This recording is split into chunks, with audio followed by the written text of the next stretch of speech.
Really on that left-hand side, and he's going to be allowed to roam free and go as wide as he wants to. Jefty waits to take the throw for Rangers on this near side. It's a soft one down the line, off the head of Yilmaz. Went to ground far too easily. The Belgian referee, Eric Lambrechts, is having none of that, but Rangers have won it back. That was good play by Raskan.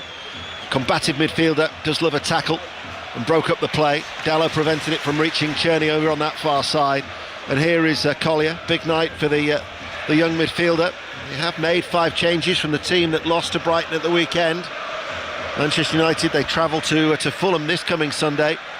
Can't help but feel that with this being the home game, the onus is still on Manchester United. Yeah, absolutely is. They'll have the lion's share of possession.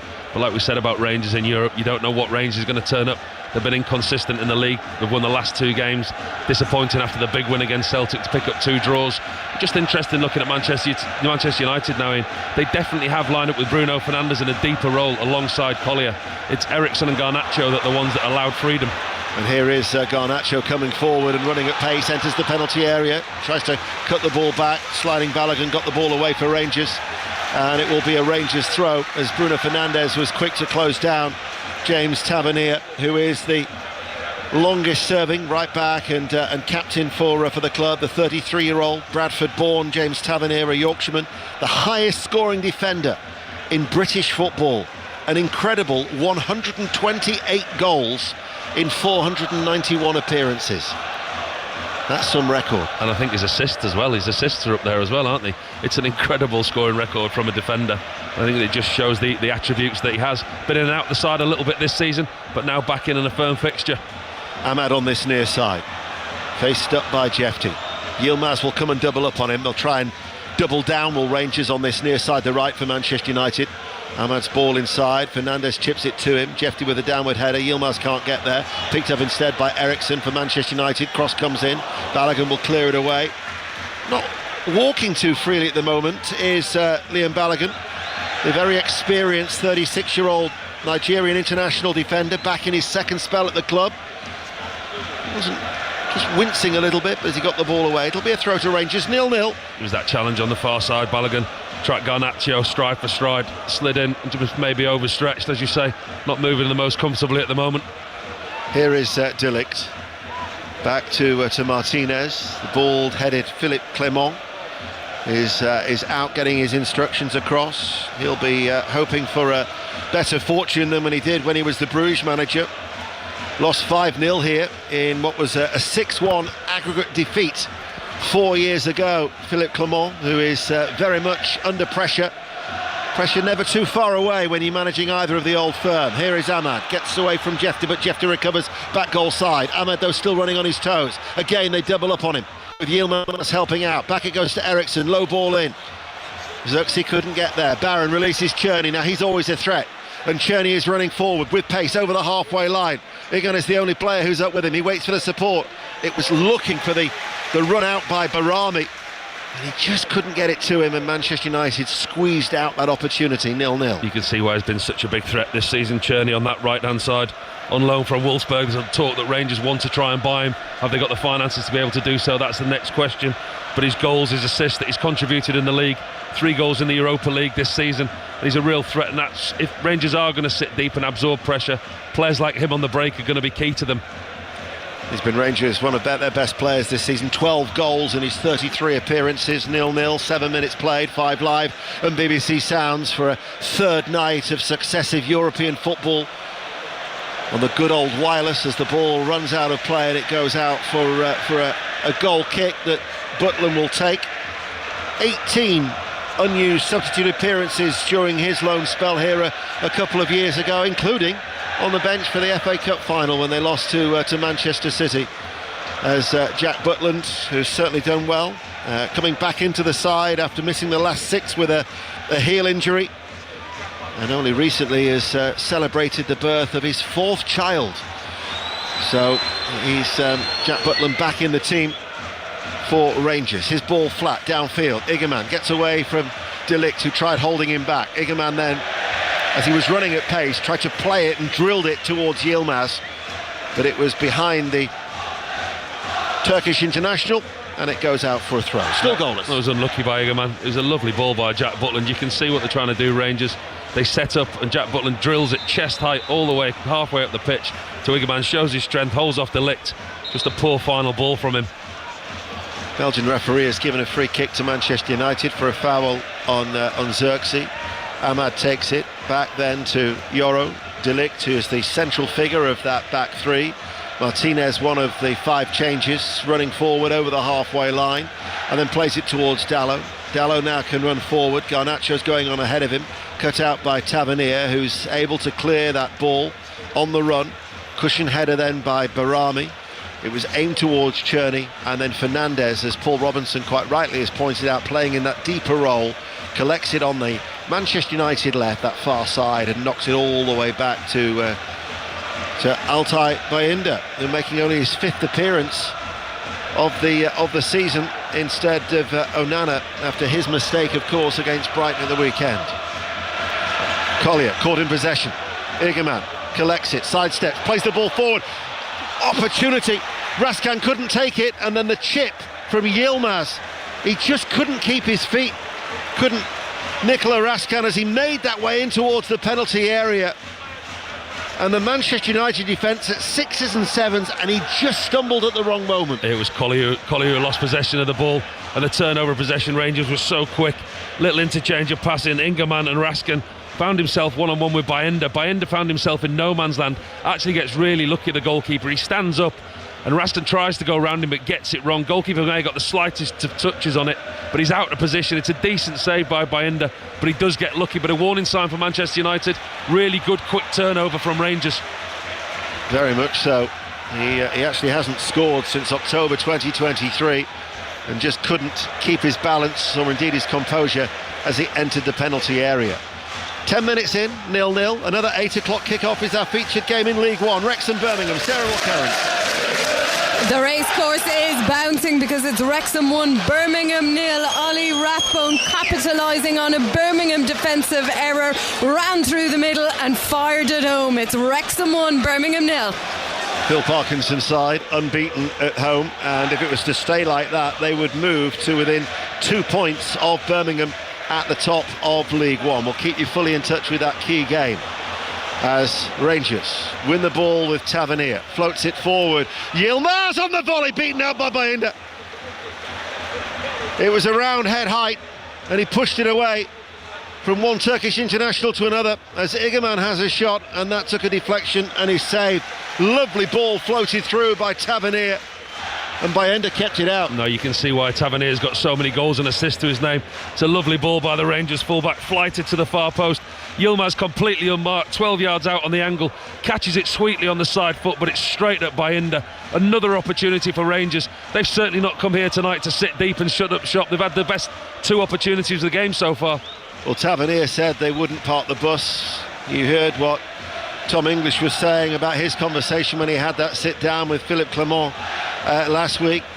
You know, they didn't want to have that role of the underdogs, and they've certainly had 2 very bright openings as the ball goes out of play, and they can only grow in confidence from that. Still 0-0. Yeah, absolutely. They will have the impression that they're underdogs coming to Manchester United. You come to Old Trafford, to such an imposing stadium, but actually the way that you grow into the game, and Rangers have grown into the game, they absorbed a little bit of pressure early on, but as you say, 20 minutes in, that's the first milestone reached for them. You get to 20 minutes with a clean sheet, but not only with a clean sheet, so 10 minutes with a clean sheet, but actually you've got the opportunities. You've had the best opportunity of the game yourself. You become more expansive, you go forward, you create more chances, and like you say, you do grow in confidence. Lazio lead Real Sociedad by a goal to 0 elsewhere. Lazio actually sit top of the Europa League, and that would actually confirm that they would finish in the top 2, and it's a little bit like the Champions League. That would mean that, say for instance, they would avoid Athletic Bilbao until they got to the final, so that's the incentive of finishing in the top 2. It's the same format as the Champions League, which incidentally next Wednesday on BBC Radio 5 Live and the BBC Sounds app, all the games being played on one night. Manchester City Bruges will be our commentary on 5 Live. Aston Villa Celtic will start on Sports Extra. 13 minutes played here in the Europa League. Ruben Amorim, who's been crouching down in that tiny technical area, watching on but it's been a good start by Rangers. These tables have caused you boys some problems, haven't they? You, John and ABB. When I'm listening to you on nights on the Champions League, nights in the Europa League, and obviously sitting next to you know what goes on with these computers and the video printers that's going on. That league table, how many times it changes? It's not been your friend, has it? Well, to be fair, I've got a little bit more experience in the fact that on a Saturday I'm used to working the computer. I'm not saying I work it very well, but at least I can work it a little bit. But next Wednesday, thankfully, will hopefully be quite straightforward. Shouldn't be too arduous, he says. But 0-0. 13 minutes played. Martinez looks for a ball over the top, looks for the run of Dallo. He'll get there before Tavernier. Plays it back instantly to Garnacho, enters the penalty area, cuts it back out towards Dallo. Manchester United, though, don't deliver the ball. First signs of a little bit of frustration from the Manchester United supporters there. There were just murmurs as Ahmad, I thought he maybe had been pulled back by Jefty. He stopped running. He complains to the assistant referee, but he didn't play to the whistle, and he was willing to stop immediately. I don't think there's a lot in that, Ian. I really don't. I thought the ball was played into him. Yes, I think Jefta did put his arms around him. Not a lot of contact, but I'm all for that. Referee, play on. You know, players don't referee the game, and quite often do we see players stop in those situations and almost referee the game themselves, stop the game and make the referee give him a free kick. Referee stayed strong. Collier's ball forward. He's appealing for a corner kick, and he'll get it. Last touch off a blue shirt.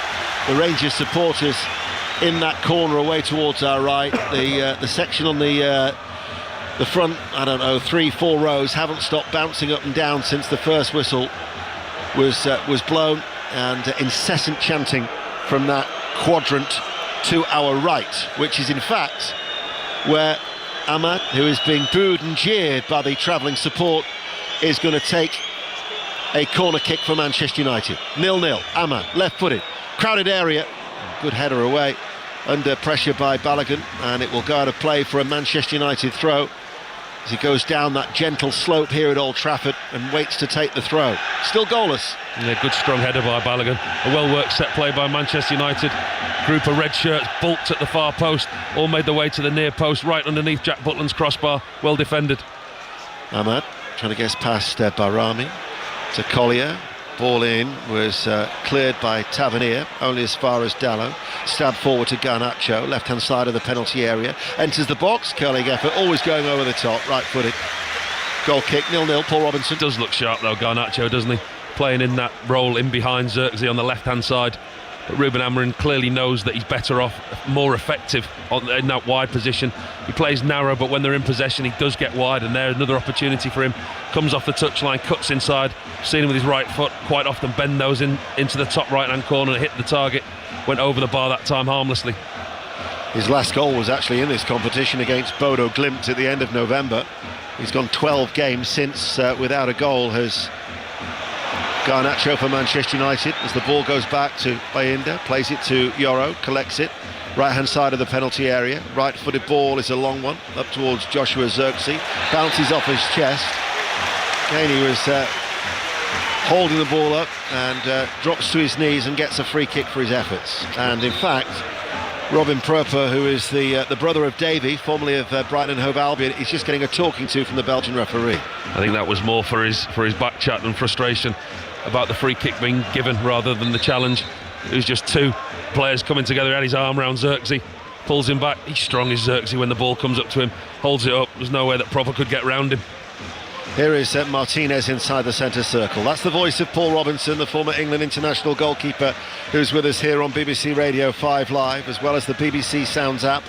And we've been playing for 17 minutes, and Manchester United are yet to test Jack Butland in the Rangers' goal away towards our right-hand side.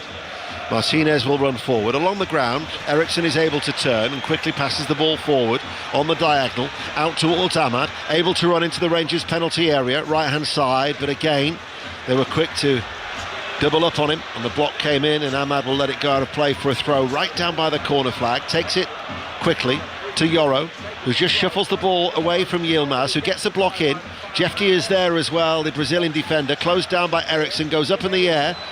Yoro keeps it in play. Manchester United have done well there. It was just an outstretched leg. Here is Fernandez, shapes to shoot, and it was always going off target. always going away from goal off his left foot, wide of that left-hand post, 0-0 still. And from distance again, I think that's the thing that Rangers, you can see when they are defending, they're holding quite a high line, they're pushing the Manchester United forward line back and back, and the efforts that have been on Jack Butland's goal that have gone high and wide have come from a distance. The two from Garnacho, the one there on the left foot of Fernandes, all from a distance and not troubling Jack Butland. Butland plays it out. Proper goes to Jefty on this near side, up the left-hand line. Barami couldn't hang on to it. They've lost it. Manchester United now with Ahmad to Collier. Collier leans into the challenge from Barami, who tracks him back towards the halfway line, and Yoro will go all the way back to Bayinda. Tony Livesey will be on 5 Live at 10 o'clock tonight, late night Livesey, which reminds me that I mustn't forget Floodlit's Fact of the Day, as I appeared in a car park close to Anfield on Tuesday night after Liverpool against Lille, and Rangers formed in 1872, and who knew that they were formed after an English rugby team, but it wasn't one from Dunstable, it wasn't one from Northampton, it was one from Swindon Rangers. So the four gentlemen who helped form Rangers took full advantage of that, and Tony took full advantage of Rangers commentary to slip in a Scottish Floodlit Fact of the Day. And you were in a dark car park in Anfield? I was. In midweek? Yes. More worried about that than the facts that you're coming out with. Let's go to Wrexham. There's been another goal, Sarah.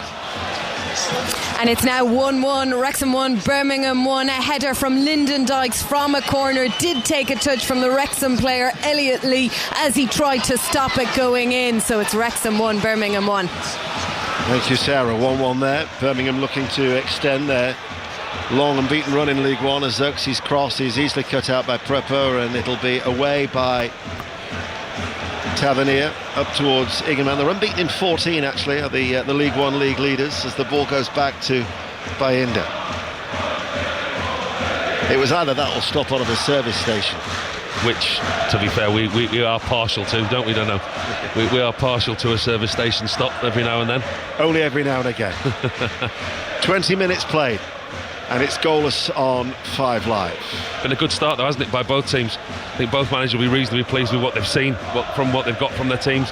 Manchester United having the dominance of possession, but Rangers on the turnover have been very quick. Here is Xerxes, midway through the Rangers half. Back to Martinez. His ball cut out by Cherney, able to come forward now, and he looks for Igerman, who's made that run over the halfway line. Barami is with him, little ball inside. Plays it back to Igerman, and now coming forward is Barron, this diminutive figure. As the ball is worked in towards Igerman, still 30 yards out from goal. Rangers pass the ball forward. Barami cuts it back. Cherney was there, as was De Ligt, to clear the ball first time out for a throw. That's good play by Igerman. Drops deep, interchanges with his team. I mean, the ball that he played through there, Barami, really good defence, splitting ball, slightly wide. The opportunity goes of Eggin, but goes out for a throw in for Rangers. But Igerman, I've been impressed with him, the way that he works the front line. He holds the ball up well, but he's not afraid to drop in and mix with the midfield as well, help his teammates. He looked raw when he first arrived. Regular observers at Rangers tell me that he really has impressed Hamza Igerman. Only 22 years of age. He's only going to get better, only get stronger. As Manchester United with Ahmad. 21 minutes played, comes forward on this near side the right, and then stops. I think that combination of Yilmaz and Jefty's worked really well for Rangers down their left. Eriksson passes the ball back. Yoro to Ahmad. Yilmaz once again snapping at the heels of the Manchester United player, and it forces United to go back to De Ligt. Not creating a great deal. We're almost midway through the first half. Yeah, they've had a lot of possession, Manchester United, without any real purpose. I think that's at times that they have been guilty of that this season. Again, they're recycling the ball now with De Ligt at the back. It's almost at a walking pace, isn't it? The Rangers are quite happy to let them have this possession when they're in their own half in front of them, and Rangers have the trigger points when they do interact. Garnacho's got an opportunity to run forward, far side the left. Dallo is ahead of him. Look for the early cutback. Takes the deflection, falls to Garnacho. And right-footed, took a deflection on its way through, right-footed, took it over the bar and behind for a corner kick. That was probably their best opportunity. Yeah, the best piece of play by Manchester United. Again, it comes down the left-hand side, Garnacho at the heart of it again. Ball comes out, strikes it really well, and I think whether it's inadvertently or it's a meant block, right in front of Jack Butland, one of the two centre-halves, Proper I think it is. It's a really well hit shot by Garnacho, flying straight towards the goal. Defender running across in front of the goalkeeper. No, he means it. It's a really good defensive header flicked over the bar by Raskin, right in front of his goalkeeper. Sometimes puts the goalkeeper off, but he actually did his job, Raskin. He got a head on it and put it over the bar. So that was an important intervention. In comes the corner kick. Ahmad to take it and head it in at the near post. De Ligt, but the referee has already ruled it out. It will not stand. De Ligt doesn't know it yet. He's still celebrating, but the referee has already blown his whistle. VAR, of course, would have a look at it. It's a simple corner routine by Manchester United. Ahmad on this near side, the right-hand side, with a left foot in-swinger, finds De Ligt at the near post, and it looks like he's put Manchester United in the lead. The referee immediately disallows it. Two Rangers defenders on the floor. Bruno Fernandes is talking to the referee now, trying to unpack what's gone on. Not had the replays yet, but actually it looks like De Ligt somehow found space. He was completely unmarked. Whether it was a block that was put on for him. Oh, it's a very, very gentle hand in the back. De Ligt makes the run from the far post. The Rangers players try and pick him up, try and mark him. Ball's whipped into the near post, and actually, is it Proper in front of him? De Ligt puts his right hand on him very, very gently. Oh, there's not a lot in that for me. Manchester United are very unfortunate. I think we're in the area of the referee's giving it on the field, so VAR won't overturn it. I think he's unlucky there, De Ligt. That was one where they go the referee's call, and VAR very unlikely to overrule that. Bram van Drieschke, his fellow Belgian, and so that goal straight away was ruled out by the referee Eric Lambrechts, and it remains 0-0 here at Old Trafford on BBC Radio 5 Live and BBC Sounds. And De Ligt, his header wiped out, 0-0. Just seeing it again there, a replay from a different angle. It's actually Lenny Yoro as well as De Ligt. Lenny Yoro steps across the front of Proper, who sends him to the ground. Fernandes forward, right hand side of the penalty area, and the cross on the half volley is headed well off target by Joshua Zirkzee, and it will run closer, I would imagine, towards the corner flag than it would to Jack Butland's goal. Yeah, you can see now from a different angle on that replay, Lenny Yoro at the near post. He steps across Proper, which prevents him getting to the ball, which then gives De Ligt the free header. So actually the referee's call on the pitch and the VAR check, they probably did get it right. If the free kick was against De Ligt, you would say harsh, very harsh. But I think it was the block from Yoro, the reason the goal was disallowed. Ruben Amorim, who's backtracked a lot from his comments about maybe the worst team in Manchester United's history, but he was also talking about it's hard to play at Old Trafford. They get a little bit too nervous, not helped by the fact that they've lost 4 of their last 5 at home in the Premier League. However, it's got to be said, in the Europa League, Manchester United, before today's set of games at least, were one of 5 teams who are yet to lose in this Europa League campaign. They drew their first 3, but they've won their next 3 since, and so along with Rangers are looking towards qualifying automatically for the knockout stages and therefore avoiding the playoffs. That at least is the aim. 26 minutes played. Cherney loses out to Fernandes. Fernandes plays the ball inside. Collier shows his strength but runs into 2 royal blue shirts, but he was fouled, and Toby Collier will get a free kick that Fernandes takes quickly. Ahmad was after it. Jefty though is back. They go shoulder to shoulder. He wasn't lightweight then, wasn't Ahmad? Held his own there in that challenge with the Rangers left back, as here he is just in from the touchline on this near side, the Manchester United right, as Yoro plays the ball inside. And Collier, 7th appearance for the club, looks a decent size in terms of the midfielder with his short blonde hair, wearing gloves though. Not that cold a night, as here is Ahmad back into to Collier once again, 21 years of age, floats it out to that far side, off the chest by Dalot, down the line it goes, far side. This is Garnacho, delivers the cross, nobody there to meet it as it curled its way through that 6-yard area and bounced once and out of play for a goal kick. 0-0. Again the left hand side, and again it's that man Garnacho spoke before the game about his potential move, the talk of him been linked with every single club that he is at the moment, whether he would have the right mentality to play tonight. But I think he's been the brightest spark for Manchester United. And in a way, this is Ruben Amorim actually admitting that Ahmad's a better wide player, Garnacho's better on the left-hand side. Yes, he's still playing the 3-4-2-1, but there's a little bit of flexibility in the system tonight, with Garnacho being allowed to drift that left-hand side a lot more. That's the insight from Paul Robinson here at Old Trafford as we approach the half hour. Still goalless. Rangers, who are yet to score in the previous 4 meetings against Manchester United. Jefti. Yilmaz had to accelerate, couldn't keep the ball in play. Right in front of his manager, who has been told to come back inside his technical area. And Manchester United want to take a throw on the right. But not a great deal of movement for Ahmad. Rangers have restricted Manchester United to shots that have all been off target so far. Butland yet to be tested. Collier plays it back to De Ligt. Now it's with Martinez, who enters the centre circle in the Manchester United half. They're defending the Stretford end. Ball blocked by Tavernier. Picked up by Barami. Out it goes to Czerny. This is where they're going to be dangerous, Rangers. Czerny comes forward, the Czech international. Forward ball to Igerman. Controls it. Out towards that far side. Tavernier's heavy ball in. Yilmaz did ever so... Oh no, he didn't keep it in play.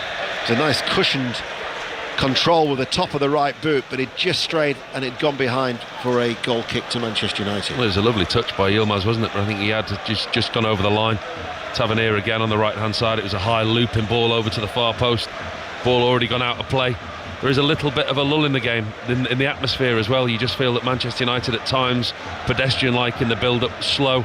But Rangers, you've got to give them a lot of credit for the way that they're set up. Defensively, you can see they're a unit. And what's impressed me most of the Rangers unit is the distance between the centre forwards and the defence. They're moving up and down the pitch as a unit. The game's not spread, the game's tight. They're trying to keep the press on together as a team, and as a unit they slide up and down the pitch, which has been effective.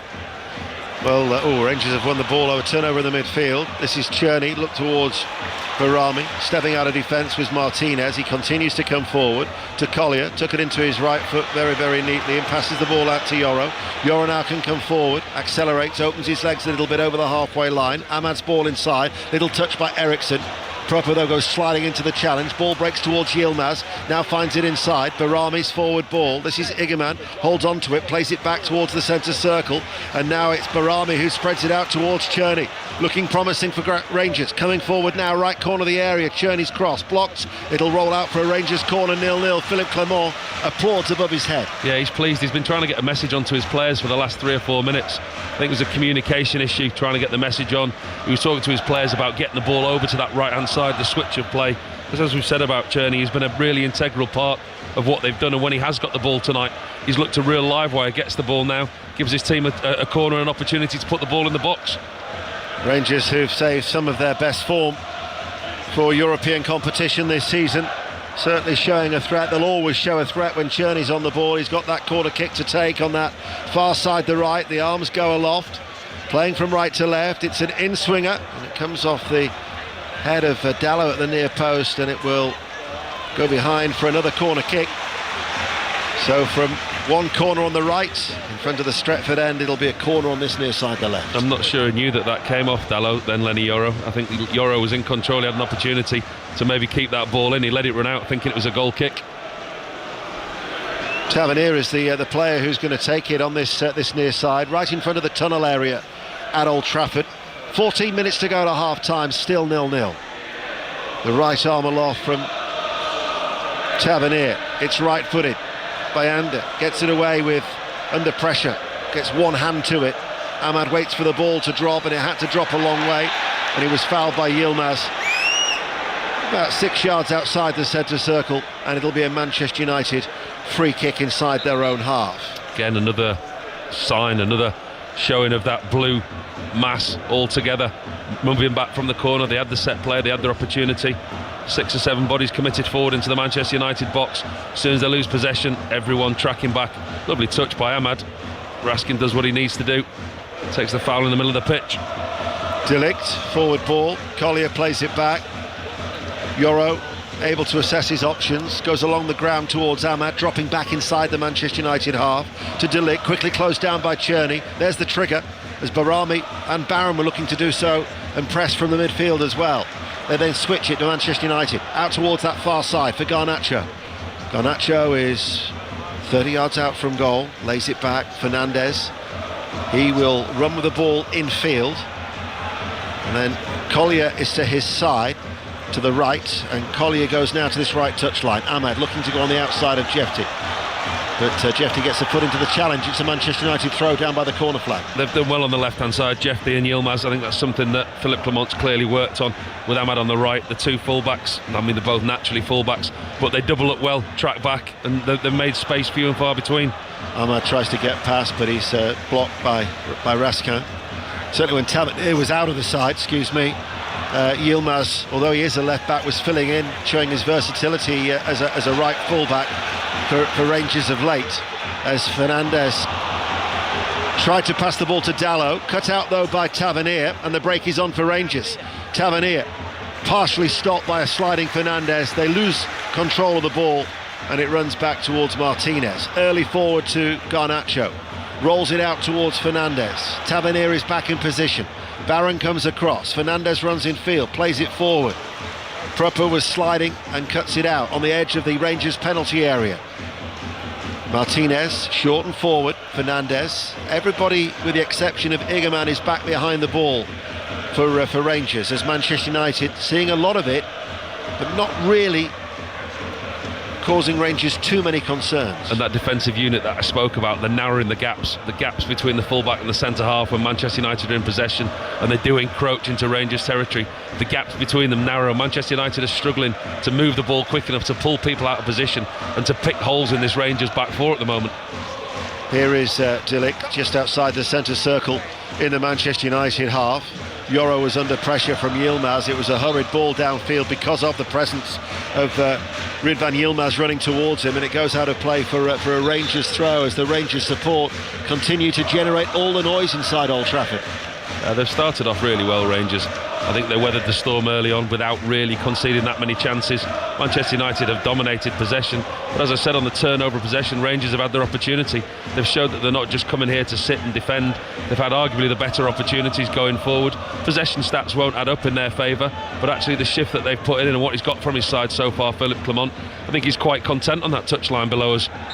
10 minutes to go to half-time. BBC Radio 5 Live and BBC Sounds in the Australian Open tennis tomorrow. Tennis breakfast will start at 8 o'clock, and then semi-finals, and you'll hear it all on Sports Extra, as it's still goalless here in this vital game in the Europa League, as Martinez up towards the halfway line, left of the centre circle, stroked back by Dalot to the Argentine, but playing in front of Rangers at this stage. De Ligt, he goes square, Yoro comes onto it, Ahmad touches the ball and links up with Eriksson. Ahmad now bursts forward, running at the heart of the Rangers defence, and then his ball inside was easily cleared by Tavernier. The right back tucked in, able just to take one step forward and cut it out. Eriksson plays it back towards Fernandes. He's over 30 yards out from goal, comes onto it now, slides it through. Here is Ahmad, good save by the legs of Butland. Loose ball, Eriksson can't get there. Barami gets it away towards Czerny. First time that Butland has been called into question, 36 minutes into the game, and he was equal to it. Oh, it's a brilliant save by Jack Butland. You think for all the world that Bruno Fernandes is going to pull the trigger, he's going to hit the shot himself. He doesn't. He disguises a ball through and he slips a ball into Ahmad's path absolutely perfectly. He doesn't need to break his stride, Ahmad. Looks up, strikes with his right foot, but as soon as he looks up, the goalkeeper's on top of him and he spread himself in that star position. Sharp off his line, Jack Butland makes a really good save. Sure, it wouldn't be lost on many a Rangers fan. You know what it's like when some of your old boys can come back to haunt you, that after the grief that he got from certain sections during that loan spell 3 years ago, that he was to get the goal. Of course, he's been in such excellent form for Manchester United this season, as Fernandes comes with the ball. Still 0-0. And we've got 8 minutes to go to the break. 5 Live and BBC Sounds. Ahmad comes to a standstill, goes short and square. Fernandes chips it forward. Xerxes beaten in the air by Balogun. Eriksson quickly plays it towards Garnacho, cuts inside just outside the D. Fernandes lifts the ball forward. Dalot is there on the half volley, cut back. Xerxes, shot blocked. And Czerny's scuff clearance will actually fall quite kindly for his goalkeeper Jack Butland. Still goalless. Good interaction by Manchester United, good short passing, quick changes of play on the edge of the box. Bruno Fernandes again lifts it to the far post to Dalot, does really well on the half volley, cuts it back to Xerxes, and to be fair, that's Xerxes' real first interaction in the game. Can't really remember us talking about him that much. Half volley blocked by the defender. Barami was forward, but Yoro was there. It's being pursued by Igerman, and it will go out of play for a Rangers throw. Let's get an update from Wrexham, that vital game. Sarah Mulkerrins. It's Wrexham 1, Birmingham 1. The leaders just finding their way into this match. They're dominating possession now, and they've had a couple of half chances. Alfie May deflected shot out for a corner, and then Lyndon Dykes had a speculative shot edge of the area. Wrexham do look lively on the counter, but at the moment it's Wrexham 1, Birmingham 1. Thanks, Sarah. Still 0-0 here at Old Trafford. This Europa League game. Igerman comes forward. He's going to shoot from around 30 yards out. Takes a deflection, and Bayinda was forced to go to ground and make the save. Away towards his right, just to turn it behind for a corner kick. That was an awkward one. Yeah, it's Rangers, another example, getting through this Manchester United back line too easy. Igerman dropping deep. He drops deep 30 yards outside the box. Nobody goes with him. The back three just drop off. And he goes to run at them, and nobody goes near him. Has a shot, takes a deflection, makes it difficult for the Manchester United goalkeeper Bayinda. Deflects off Martinez down to his bottom right hand corner. Two hands on it, pushes it round for a corner. But Igerman again shows real intent. He'd saved earlier on, remember, from a Yilmaz left-footed volley. Still scoreless here at Old Trafford. Corner kick to Rangers, to be taken in front of the tunnel area. Tavernier, right-footed, in it goes to the near post, headed behind again by Dalot inside that crowded 6-yard area. As Tavernier, before picking the ball up, gets across his verbal instructions to the players who wait. Manchester United have got every red shirt inside their own penalty area. The Belgian referee, though, is having to keep an eye on a little bit of jostling as they try and put pressure on Altay Bayinda. So he's told the offending players just to cut that out. Very, very crowded. Tavernier with a corner kick. It's another in-swinger. Bayinda did ever so well under pressure. The arm came up and over and managed to get the ball away, but he's actually been knocked to the floor and lies actually inside the goal net. Yeah, the referee's given a free kick on the goalkeeper, but it's something that Rangers have clearly worked on, these set plays. Remember Bayinda when he played at Tottenham a couple of weeks ago? He looked really shaky, he looked really nervous under the high ball. Looks like he's copped in the face, but what Rangers are doing, they're absolutely packing the 6-yard box, and Tavernier's delivery is that good. He's whipping it underneath that crossbar, underneath the goalkeeper's crossbar, making it really difficult for Bayinda. He's not comfortable with the cross ball or the high ball at times, as we've seen previously with him. He gets drawn underneath the ball, then has to backtrack, and it's actually his own player. It's Collier who he catches. He ends up flicking it wide, Bayinda, over and wide at the far post, but as he's coming down, his head and neck clash with Collier. He misjudges it, the goalkeeper, gets caught under it and has to backtrack. Yeah, he's had the physio tending to him. It would have jarred the head and neck, as Paul quite rightly says, as he's coming down, he's collided with the thigh of the young midfielder Toby Collier, but he looks like he's okay to continue. 4.5 minutes to go to half-time of normal time. Manchester United 0, Rangers 0. A reminder, the next live football on 5 Live is on Saturday. Mark Chapman on air as ever from midday. Wolves Arsenal will be our commentary from 3, and the usual goal service to be followed by Manchester City Chelsea at 5:30, as Collier puts his head bravely towards the feet of Igerman, and then Fernandes with a raking ball out towards that far side looking for Garnacho. Balogun will go back to Butland, and Butland puts his foot through that left-footed downfield. Cherney tries to keep the ball in play, succeeds. Rangers have the ball. Tavernier 10 yards inside his own half. This now is by Raskan, his ball in field. Barron picks it up. Barron goes in for a 50-50. Felt the challenges of that on his on the right foot. Manchester United pick up the ball now with Fernandes, just forward of the centre circle, central area. Still it remains goalless here on 5 Live, as Garnacho has Tavernier in front of him. Left corner of the area, back heels the ball. Dalot with a cross, headed away by Pröper, headed further clear then by Yilmaz on the edge of the area, teed up by Fernandes to Collier, plays it out towards Ahmad. Ahmad just waits, they've doubled up on him. Jefter tries to get a foot into the challenge, and now it comes with Collier.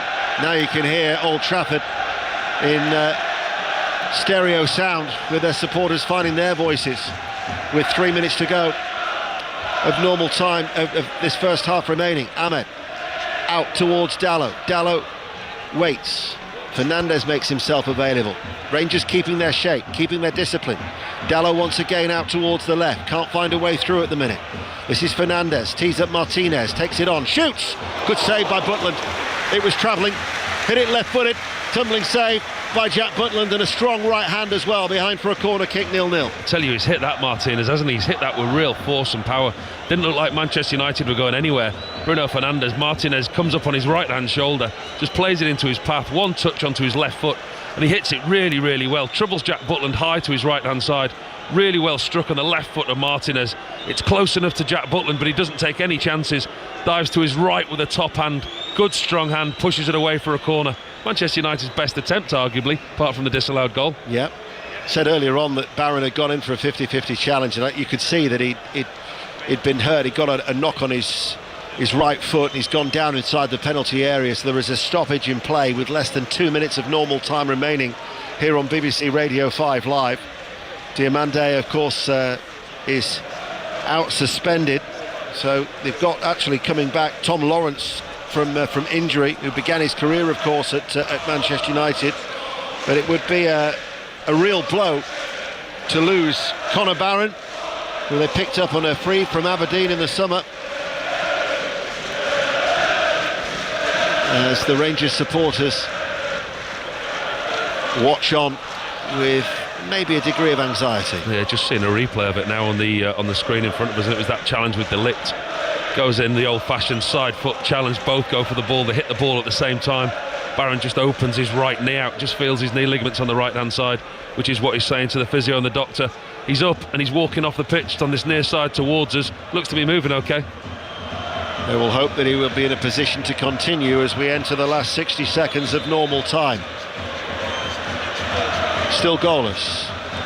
Amad Diallo then to take the corner kick on this near side. It's left-footed, it's an in-swinger, and it will go out of play for a goal kick. I think Ahmad was half expecting that to go behind for another corner. I think between them, the assistant and the referee guessed, because it was a great corner kick into the near post. There was that many bodies, blue and red shirts, you couldn't really tell who it came off. It was one of those that was delayed. The referee hadn't made a decision, so he goes with a safe option, goal kick. I think ultimately it was the correct decision as well, as Barron jogs back onto the field of play. The diminutive midfielder for Rangers, and we'll find out how much stoppage time there will be. It is 0-0, just as it was when they met in the Champions League some 14 years ago. That's how it finished here at Old Trafford.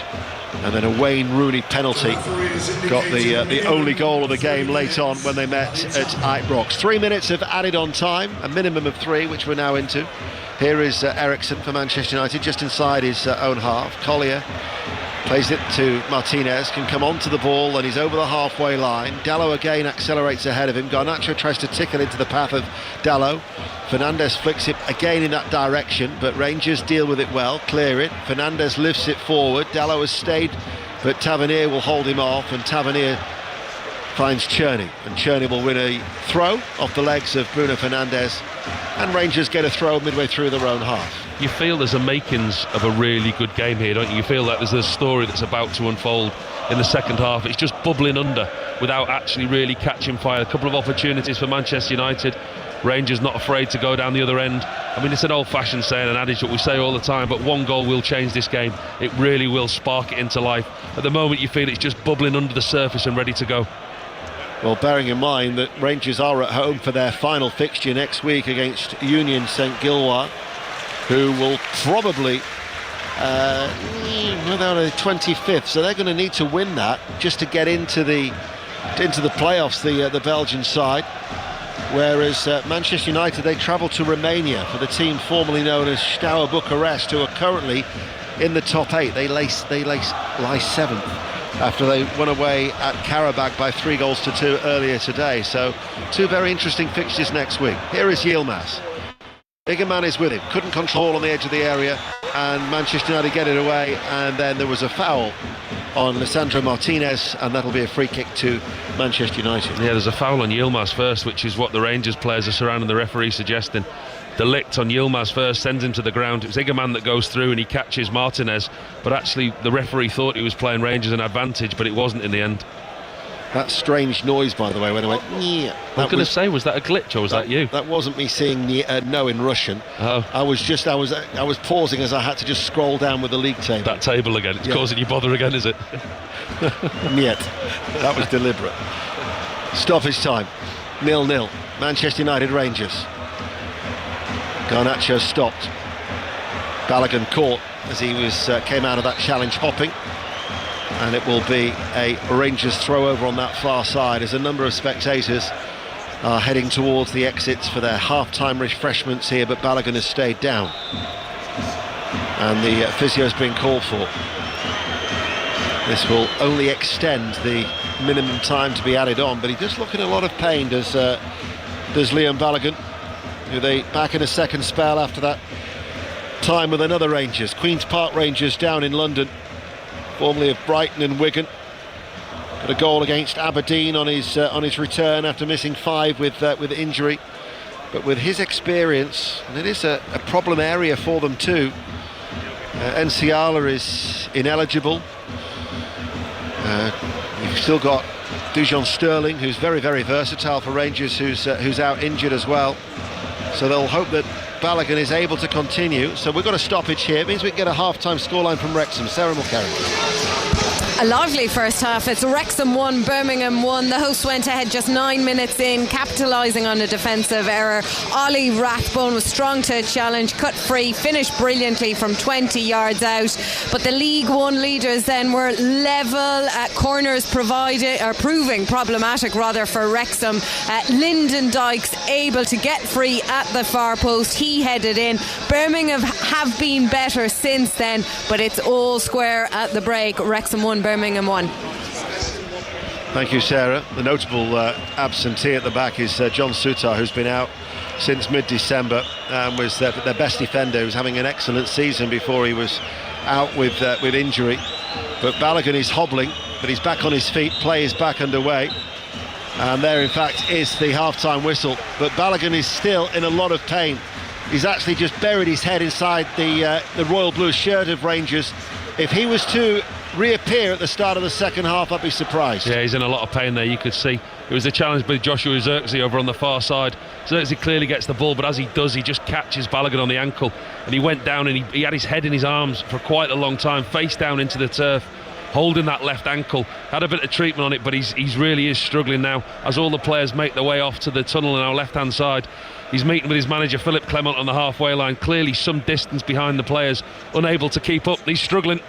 Bayenda has made 2 saves, keeping out a Yilmaz volley and one from Igaman from distance, whereas for Manchester United, they had a goal disallowed through delict for VAR for a foul on Prupper at the back, but Butland has since made 2 saves from Ahmad with his legs and then a rising effort from Martinez. But half-time at Old Trafford, Manchester United 0, Rangers 0. Steve. Handily having Paul Robinson here when the most significant moment of that first half was a big save, and it was a big save from Jack Butland. He was quick off his line. It was a really good block by the goalkeeper, as we said. He's been out injured for a while, but the impact that he's had since he's gone to Rangers, he's been one of the better players in the last 12 months or so, and you can see there why Philip Clement trusts him, put him back in the side. It was a lovely through ball by Bruno Fernandes straight into the path of Ahmed, and he looked up, and immediately he looked up, he just saw Jack Butland, that yellow shirt there, and there was no way past him. Did that star shape as a goalkeeper, and it was a really good block from him. René Merlenstein is with us all evening as well. Give us the coach's view on that first half, René. Yeah, it's like what Paul said. It's a bit of a strange game. I looked at it and Manchester United have got more possession. You can see that obviously Garnacho's got that freedom, which I think is a good thing to go more to the left. I thought he was quite a bright spark, but it needs that real little bit of quality, and Fernandes produced that with that little through ball that disguised the through ball to Ahmad, and I thought he's obviously didn't look at the goalkeeper. I thought if he would have disguised and chipped it, he probably could have wrong-footed Butland, but it was a great save from Butland. But it's like Paul said, it's like there's something bubbling under the surface, but the game needs a goal. It needs a goal, and it's also interesting to see if Balogun is going to come back, because that makes a difference. Because I thought overall Rangers stood well defensively. Didn't give too much spaces away. But yeah, if they lose another central defender, it will be a problem for Rangers.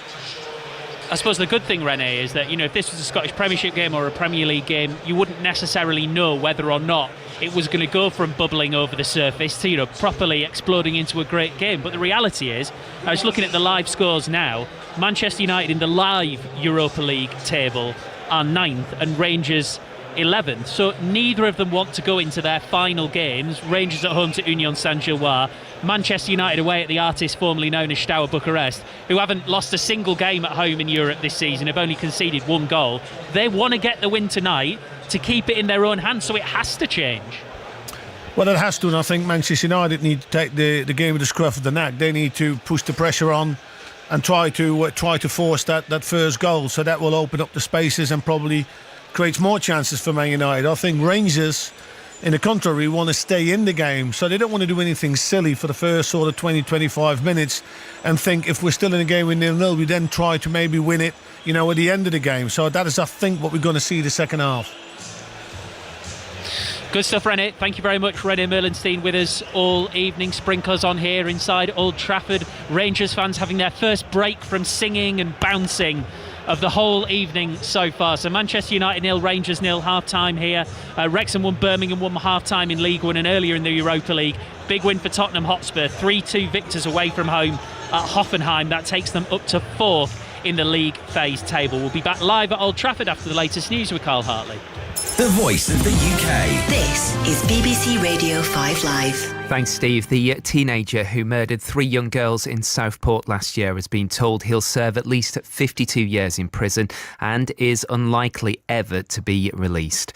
The chief prosecutor says 18-year-old Axel Rudacabana has shown no remorse for his actions. Detective Chief Inspector Jason Pye was the lead investigating officer. Although no outcome at court today could possibly ease the pain and trauma for the victims and their families, I hope that knowing Rudacabana will spend a considerable amount of time in prison will at least bring some comfort. The sentence is the second longest handed out to someone of Rudacabana's age. Our correspondent Daniel Sanford says the sentence is extraordinary. Under the law, a whole life order, which is the sentence which can be passed when someone can't be released from prison, can't be passed on someone who's under 18 at the time that they committed the crime. So given that that was not an option available for the judge, then a 52-year minimum term, which means that Axel Rudacabana can't even be considered for release until he's 69, very nearly 70 years old, is quite an extraordinary sentence. Elsewhere this evening, Police Scotland have warned 3 million people not to travel as Storm Eowyn is expected to hit tomorrow morning. The Met Office has issued red weather warnings for parts of Scotland and for Northern Ireland, where train and bus services have been suspended. A US federal judge has temporarily blocked President Trump's order to end automatic citizenship for babies born on American soil. The judge in Seattle says the order is blatantly unconstitutional. With 13 nominations, Emilia Perez has become the most nominated foreign film in Oscar history. Demi Moore has received her first ever Oscar nod for Best Actress in The Substance. And Charli XCX leads this year's Brit Awards with 5 nominations. The Beatles are shortlisted for the first time since the 70s for their new release Now and Then. Ezra Collective are also up for a number of awards, including Group of the Year. What does it take to go racing in the fastest cars in the world? Oscar Piastri. Your head's trying to get ripped one way, your body's trying to go another. Lance Stroll. It's very extreme in the sense of how close you're racing wheel to wheel. We've been given unprecedented access to 2 of the most famous names in Formula One, McLaren and Aston Martin. I'm Lando Norris, racing driver for McLaren Formula One team. They opened the doors to their factories as the 2024 season reached its peak. They work to build a beautiful bit of machinery that I get to then go and have fun in. I'm Josh Hartnett. This is F1 Back at Base. Listen on BBC Sounds. This is 5 Live Sport with Steve Crossman. Listen on BBC Sounds. And it is Manchester United 0, Rangers 0, half-time here in the Europa League at Old Trafford. Full second half commentary to come. Harry Maguire has just emerged in front of us, one of the players who is defending his head coach in the build-up to the game, saying the players need to do more. Hopefully we'll see more from both sides in the second half. Elsewhere, Chris Wood has signed a new deal at Nottingham Forest, goes through until 2027. Two bits of business for Manchester City. So captain Kyle Walker, as expected, is joining AC Milan on loan until the end of the season. That agreement, by the way, includes an option to buy. Arriving at City, the Eintracht Frankfurt forward Omar Marmoush. The club have paid £59 million for him on a deal through to 2029. In cricket, Australia have won the Women's Ashes. They beat England by 6 runs via the Duckworth-Lewis method in the second T20. There's more on that on the TMS podcast, available now on BBC Sounds. In tennis, world number 1 Arina Sabalenka will aim to win her 3rd successive Australian Open title on Saturday. She's going to face Madison Keys in the final. 2 times runner-up Pat Cash watched today's semi-final action with Gigi Salmon. Pat, women's semi-finals day at the Australian Open, and Arina Sabalenka, I don't know if she was your pick, but many people's pick at the start of the tournament to not only reach the final, but to defend her title. Well, she's defending twice, isn't she? Yeah. You know, it's not an easy thing to do, but has been done a few times here and over the years. And coming in today against Paula Badosa, she played fantastic tennis, and there was barely a mistake. There were some great rallies. The first set was sort of a battle backwards and forwards, but she's got a lot of power, a lot of confidence, loves this court, and I think she's got to be favourite to go ahead and grab the title again. So 1 set dropped through 6 matches to the final. She's now 20 consecutive wins at Melbourne Park, and I think what people really admire about Sabalenka is the things she's added to her game. It's just not all about power from the back of the court. No, but she's still got a lot of power from the back of the court, doesn't she? I mean, she hits the ball so hard, and that serve of hers, even though from time to time it can go off a little bit and she can throw in some double faults, but once that serve gets going, it is, she's brutally tough to beat, and it opens up the court for her, of course, as well. So she gets a lot of short balls, and those short balls that she gets, after the good serving, she just absolutely thumps them, and we sort of, I suppose we probably haven't seen that power since Serena Williams was on the tour. So people who don't know her that well, you can sort of say, well, she's very Serena-ish, maybe not as good around the net, but she's and she was a bit of a one-trick pony for a while, Sabalenka, by just blasting winners, and if they went in, she won, and if she didn't, she'd lose, and then she'd serve double faults or aces, but she's tidied that up very nicely, and that's why she's a multiple Grand Slam champion now, and to give her credit, she's getting better around the net. She's feeling more confident. She knows she can play well under pressure, because there was a question mark, wasn't there, in her career? Whenever she got to a semi-final, she'd just throw in a bad match and spray balls everywhere, and we did wonder, was she ever going to win a Grand Slam? She's good enough, strong enough to do it, but to give her credit, she's improved her game, become much more solid. Maybe it's the years of experience, as well added in there, and she's a incredibly tough competitor and world number 1 for a reason. And credit to Paula Badosa through to her first Grand Slam semi-final. She'll be back in the top 10 when the new rankings come out. Then the second semi-final, Pat, between Madison Keys and Iga Swiatek, absolute barnstormer. It was an unusual match, wasn't it? Because it had the world number 2, Swiatek, who hasn't been to a final here. Madison Keys has been in a US Open final and performed poorly. And I suppose the question mark about her as well is that, can she perform well under pressure? And in the end, she did. There was a very tight first set where both players were really struggling to get their rhythms. Swiatek grabbed that 7-5. Anything could have happened in the second set, but Keys relaxed, and she's such a powerful player. Got a big served 3 aces in a row in one game, hitting forehand winners.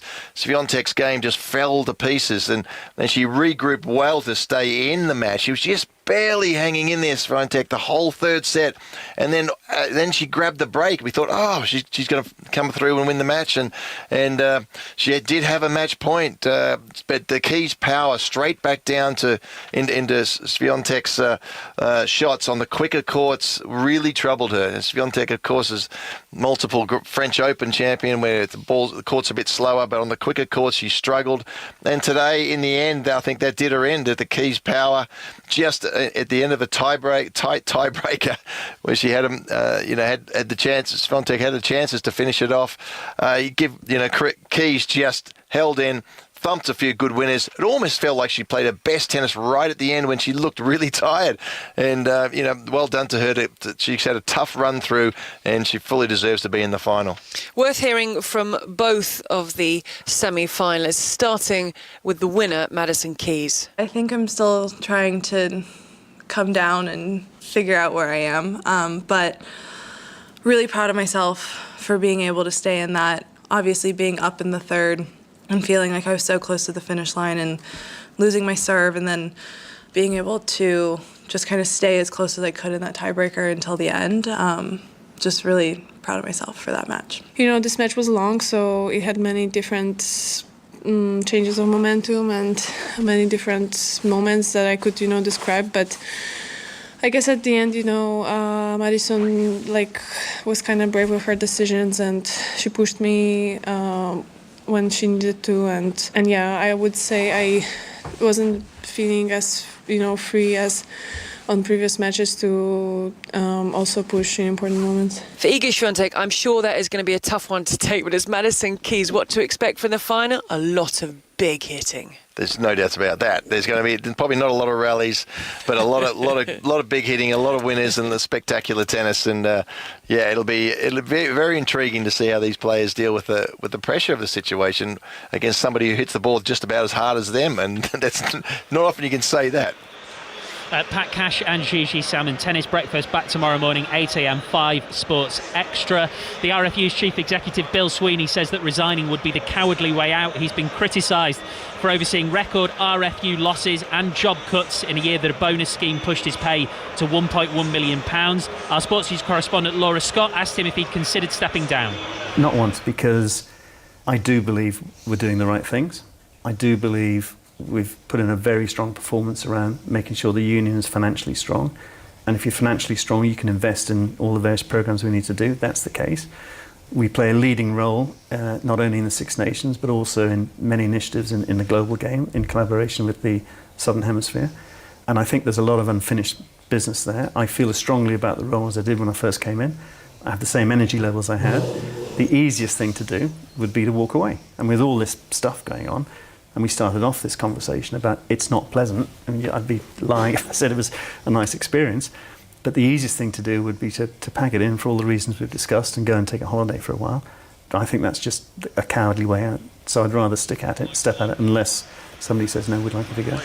Bill Sweeney speaking to Laura Scott. He'll face a vote of no confidence in a meeting between the RFU hierarchy on March the 27th. We're almost ready for second half commentary here at Old Trafford. Both sets of players are with us. In front of me, some Manchester United fans who are looking toward the director's box. The likes of Gary Pallister and Brian Robson have just emerged from there. Something slightly metaphorical in that, looking backwards rather than looking forwards, because the present for Manchester United is not quite so bright. Harry Maguire is getting ready to come on. There's going to be Rangers changes as well. So, second half commentary from here inside Old Trafford. Manchester United and Rangers with Paul Robinson and Ian Dennis. Well, Liam Balogun's got to be one of the players coming off, because coming on is going to be Bailey Rice, who's an 18-year-old. Ross McCausland is also going to be coming on. So we'll just wait to see how they change things up here, Rangers. So it'll be also Connor Barron. I mean, there were two players who'd left the field after getting knocks at the end of that first half, but we'll wait for official confirmation of the electronic board when it goes up. Manchester United, incidentally, haven't made any changes. So Bayinda is in goal, back three of Yoro, De Ligt and Martinez, the wing-backs Amadiello and Dallo, Collier, Eriksson, Garnacho, Xerxes and Fernandez. Oh no, Harry Maguire has come on. So Manchester United have made a change. So Harry Maguire has come on at half-time. Here is McCausland, which is for Balogun, and Rice has also come onto the field of play. And it was De Ligt who's gone off. He had the disallowed goal. So Harry Maguire replacing De Ligt. They are the half-time changes being made by Ruben Amorim. Paul Robinson. Yeah, interesting from Rangers. Obviously the two injuries, because you would expect that Philippe Clement will be reasonably pleased In fact, very pleased the way that his team have played in the first half. The injury to Balogun that we spoke about before half-time, it was pretty obvious that he wasn't going to be able to come back out. And Barron as well, with the knee injury that he picked up in that challenge. So I think Bailey Rice will drop in for Balogun at the back. We'll just wait and see whether Yilmaz tucks inside or McCausland actually plays inside. See how Rangers line up. But Maguire for De Ligt, light for light. Maguire slots into the middle of Yoro Martinez. So Rangers being forced to adjust, and in the way that they're lining up at the second half, it is Yilmaz who's now switched to right back, which is what he's been doing of late. We mentioned that in the first half. Tavernier has gone inside to partner Robin Prupper at the heart of their defence, and Jefty is the left back. Cherney is still on this near side, the right. Rice is in field of that with Raskan, and then you've got McCausland who's wide left, Barami and Igaman. That's how Rangers line up in the all-royal blue, playing from left to right. They're attacking that vocal and vociferous support away towards our right-hand side. And we've given you the Manchester United team in their red shirts, white shorts and black socks. Rangers have a corner kick, 0-0, this Europa League contest. Cherney to take it, left-footed, headed out by Fernandez. Yilmaz, who did ever so well on that left, didn't he, helping out with Jefty? Well, I think they doubled up on Amad Diallo very, very well in the first half, and that's something that we'll have to keep an eye on in this second half, with Yilmaz coming over to this right-back position. Him and Cherney on this near side now. Ball lifted high and downfield. It's a bouncing ball. The blonde-haired figure of McCausland is the player who deals with it. Northern Ireland international. Made his first start since the end of October against Fraserburgh at the weekend. The part-timers from the north of Scotland in that 5-0 victory in the Scottish Cup. As Manchester United, attacking the Stretford end, have a throw just shy of the halfway line here on BBC Radio 5 Live, and also available on the BBC Sounds app. Not a great deal of movement for Dallo. Gets it back from the little layoff by Martinez, who then tells him to go back to Harry Maguire. Maguire, who's that central figure of that back three for Manchester United, right-footed, passes the ball to Yoro and then gets it back. But it's a steady pace by Manchester United. Maguire, long searching ball off the chest of Ahmed, links up now with Eriksson with pace, accelerates, right corner of the area, looks for Eriksson, right hand side of the penalty area, low ball in, cut out very well by Tavernier, behind for a corner kick, 0-0. Does well there, Tavernier, just covers in front of his goalkeeper again. It's the right hand side where we did wonder whether Ahmed will get a little bit more joy now that he's not getting doubled up on. Plays a 1-2, Christian Eriksen slips him in down the right hand side. Tavernier just comes across and makes the block in front of his goalkeeper, concedes a corner. 3 minutes into the second half, Manchester United have a corner kick. The shoulders go up and then they drop as Ahmad delivers the ball. It's an in-swinger. It's a good header away by Igaman, actually on the goal line at the far post, doing his defensive duties well, the Moroccan striker. Cherney tries to get away from Garnacho, he wriggles free. Cherney now, Garnacho snaps back at him. Referee has to sidestep out of the way as Cherney plays it out towards that far side, the Rangers left. And all of a sudden, Jefty with the cross, away from goal, and then coming onto it actually was the substitute Bailey Rice. And he hit it left-footed on the half volley, but couldn't get over it, and it went into the supporters behind that goal of Bayindir away towards our right. 0-0. It's a lovely sweeping move by Rangers. All comes from them defending their own corner kick away to our left-hand side. And it was a brilliant header from Igaman. In-swinging corner by Ahmad. It looked like he was going for goal. It was going to drop under the crossbar at the far post. Igaman somehow heads it clear, and they go down the other end of the pitch, Rangers. And in 2 or 3 passes, the ball gets cut back to the edge of the box to Bailey Rice on the half volley. Takes it on the side foot, leaning back too much, up and over the goal. But again, Rangers from one end to the other, 2 or 3 passes, very quick sweeping forward movement. Worth reiterating that Rangers are far up from full strength. This is an 18-year-old Bailey Rice making just his 6th appearance for the club. What a moment that would have been to have scored at Old Trafford, as here he is on the ball now with his short cropped dark hair running forward. Gets away from Dallo, out towards Cherney. Cherney cuts in off that right touchline, continues to cut inside and shoots left-footed, and Bayindir makes the save at his near left-hand post. but he had his body behind the ball and it was a comfortable save, 0-0. They're certainly growing in confidence, Rangers. Cherney on his right-hand side, cuts in on his left foot. The space just opens up for him. Everybody drops off him. Nobody goes to close him down. Collier, I think it is in the end, goes to close him down. It's a decent shot, low to Bayinder's left. Doesn't trouble the goalkeeper, but it's another attempt on target for Rangers. I'm not surprised that they'll be gaining in confidence. They've had some very good results on their travels in Europe this season. They've won away at Malmo. They've got a good draw at Olympiacos. Winning away at Nice by 4-1 as well. So this is a Rangers side that actually, if you look at their form, they've not failed to score in their last 22 games since a slender defeat at Rugby Park against Kilmarnock. In fact, only once in their last 29 games have they failed to score. Whether they can register their first ever goal in their 5th meeting against Manchester United remains to be seen. It remains 0-0. Here is Yilmaz, now playing as a right back, gives the ball away. Collier is onto it. Collier infield. Eriksson, early ball. There was Raskan to break it up, loses out in the challenge to Eriksson, quickly wins it back, but Tavernier was alert. Yilmaz then falls over, loses the ball for a second time. Fernandes, left-hand side of the area. Garnacho shown on the outside with the cutback. Fernandes with a shot, takes a deflection, that could have gone anywhere. And instead it was screwed over the top of the crossbar and landed on the roof of the net as Manchester United, urged on by this capacity crowd here at Old Trafford, get a corner kick, 0-0. That literally could have gone anywhere off Robin Proper. It was cut back by Garnacho. Garnacho, lovely little piece of play down the left-hand side, gets to the bar and he looks up and he picks out Bruno Fernandes 10 yards out on the side foot. It's looking like it's heading for the far right-hand corner, in between Robin Proper's legs, up and over the bar. Could have gone anywhere. Eriksson to take the corner kick in front of the Stretford end. Butland hasn't got there, and the ball has ended up in the back of the net. It was a complete hash of that, and it's gone right in. They've gone straight across to take the corner kick from Eriksson, because it actually has come off a fist of Jack Butland, who slams his hands in frustration. What an unhappy return to Old Trafford. Eriksson will claim the assist, but it's a Butland own goal as Manchester United lead by 1-0. Yeah, he's made a real mess of that one, Jack Butland, the Rangers goalkeeper. For as good as he was in the first half, he certainly won't want to be seeing that one back again. It was just a simple in-swinging corner by Christian Eriksen.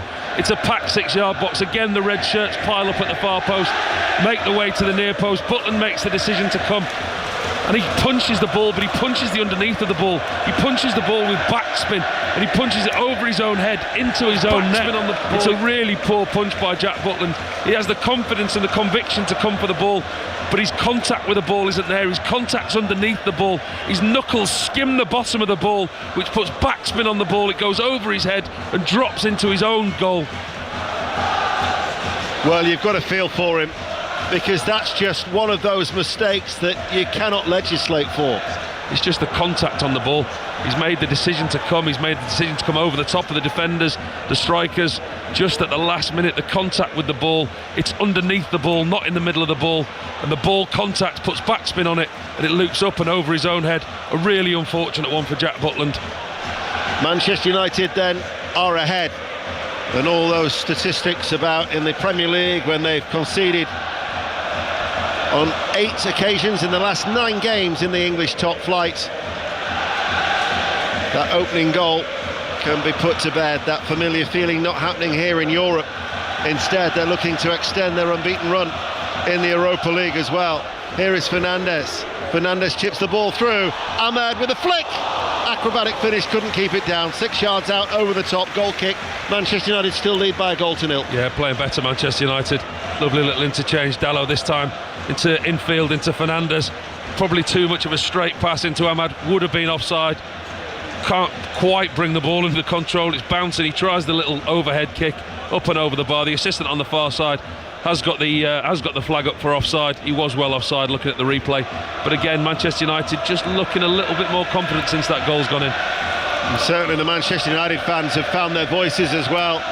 It's much more of a deafening atmosphere being generated by the home support. For the first time, I think, tonight, I actually can hardly hear the Rangers fans to our right, with the exception of that beating drum that they brought down from Scotland, as Manchester United are going to make a change. They've actually only got 7 outfield players named as substitutes, and Malacia is going to be coming on. A rare run out for him, as he will be coming onto the field of play.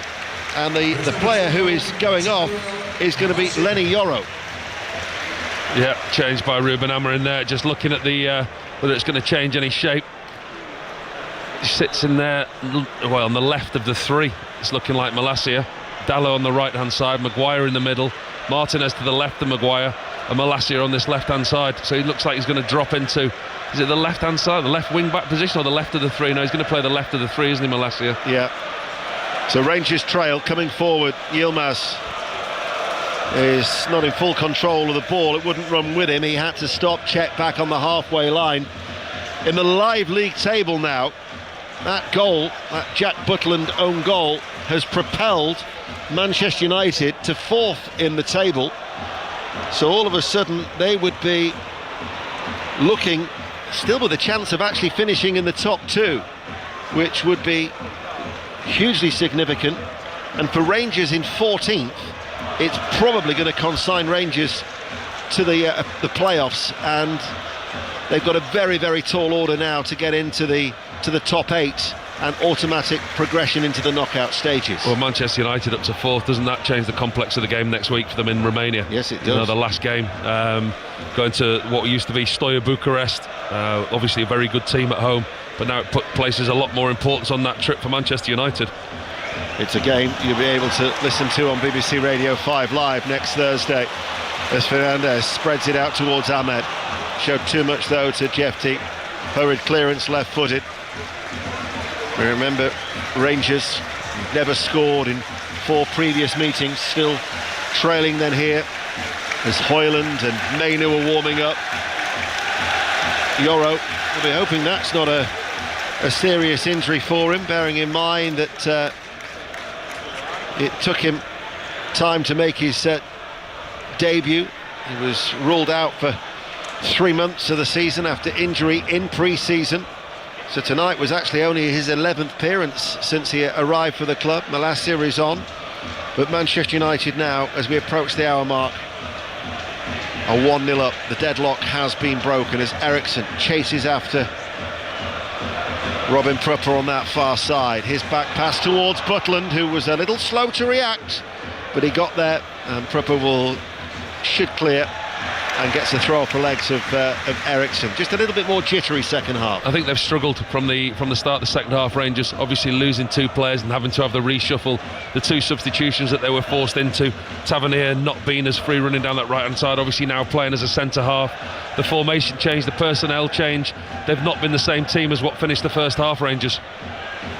The other significance as well, even if Manchester United can't get to the top 2, even if they were to finish say 3rd and 4th, and Lazio and Athletic Bilbao are in the top 2, they couldn't face them 2 sides until the semi-finals. So this seeding system is certainly going to have a great deal of significance when we come to the knockout stages, as Cherney now has gone down and the problems are mounting for Rangers and Philippe Clement. Yeah, and the 4th official below us is already holding up Cherney's number, so he's obviously carrying an injury now. Cherney's gone down, he's receiving treatment from the physio and the doctor on the pitch, but actually Rangers' most productive player, arguably their best player of the season, he's gone down and he's having to come off, and they're going to have to make yet another substitution. Finlay Curtis will replace him, as we will replace the voice of Paul Robinson with that of Sarah Mulkerrins. It is 60 minutes gone here at the racecourse. It's Wrexham 1, Birmingham City 1. This game has kicked up another gear in the second half. Wrexham have come out after the break full of energy and intent. They're pressing well. George Dobson had a shot free, edge of the tee, saved by Allsop. Birmingham, though, are threatening at the other end. There's more goals than this. It's Wrexham 1, Birmingham 1. Thank you, Sarah. Finlay Curtis coming on to replace Cherney.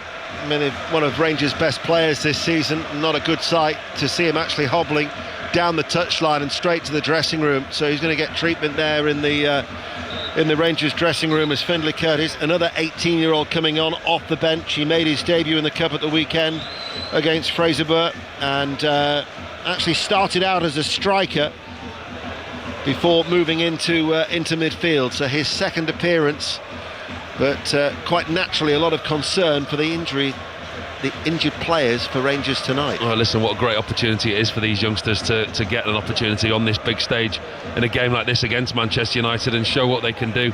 But actually for Rangers, it's just another blow, isn't it? Cherney, probably, like we said, been one of the best players. They're literally down to the bare bones at the moment, Rangers.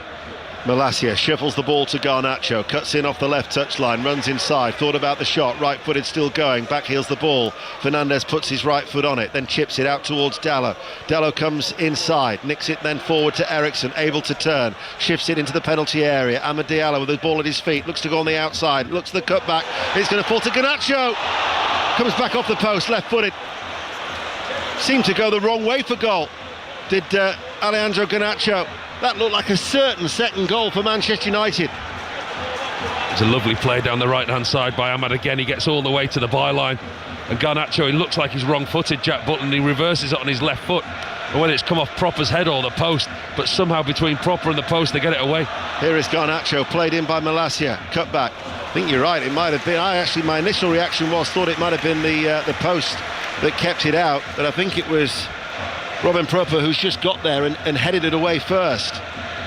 It's tucked in behind Jack Butland as Jack Butland's moving across his goal. Tucked in behind his goalkeeper, and it does look like it was Proper who got there and made the block right on the line. Hanging on at the moment, Rangers. Why did he go back across where the ball's come from and not open up the left foot and put it in what looked like an easier opportunity to the left of the goal? I think Yilmaz was closing him down from that side, just closed his space. Garnacho decided to have a first touch 7 yards out, got it stuck a little bit under his feet, so could only really go that way, dig it out with his left foot. Credit to him, he got it on target, but more credit to Robin Proper, got himself back on the line, and he's kept his team in this game. You're right, though Rangers are hanging in there at the moment. Manchester United supporters sense it as well, the incessant chanting from the Stretford end. 62 minutes in, BBC Radio 5 Live. Whilst we hand to Tony Livesey at 10 o'clock tonight, there will be reflections and reaction from this day of Europa League, the penultimate day of this league phase in the Europa League on the 5 Live Football Daily feed. And tomorrow there will be the latest episode of the Commentator's View as well, which will be recorded in the morning to set you up ahead of our weekend coverage that will start at Molineux from 3 o'clock. Wolves Arsenal, Manchester City Chelsea, and then on Sunday Spurs Leicester at 2, Palace Brentford on Sports Extra, and Aston Villa against West Ham United will be the 4:30 commentary. So a lot of live football to look forward to over the weekend, as there has been this midweek in Europe, and will continue next week for the final concluding set of games in the league phase of the Champions League on Wednesday and Europa League on Thursday. Manchester United, who lead by a goal to nil. Eriksson has a free kick, right-footed, Butland stretching for that, and off his outstretched left hand it will run away off the knuckles of that hand and go behind for a corner kick. Do you know what? Fair play to Jack Butland. That's possibly one that he maybe shouldn't have come for.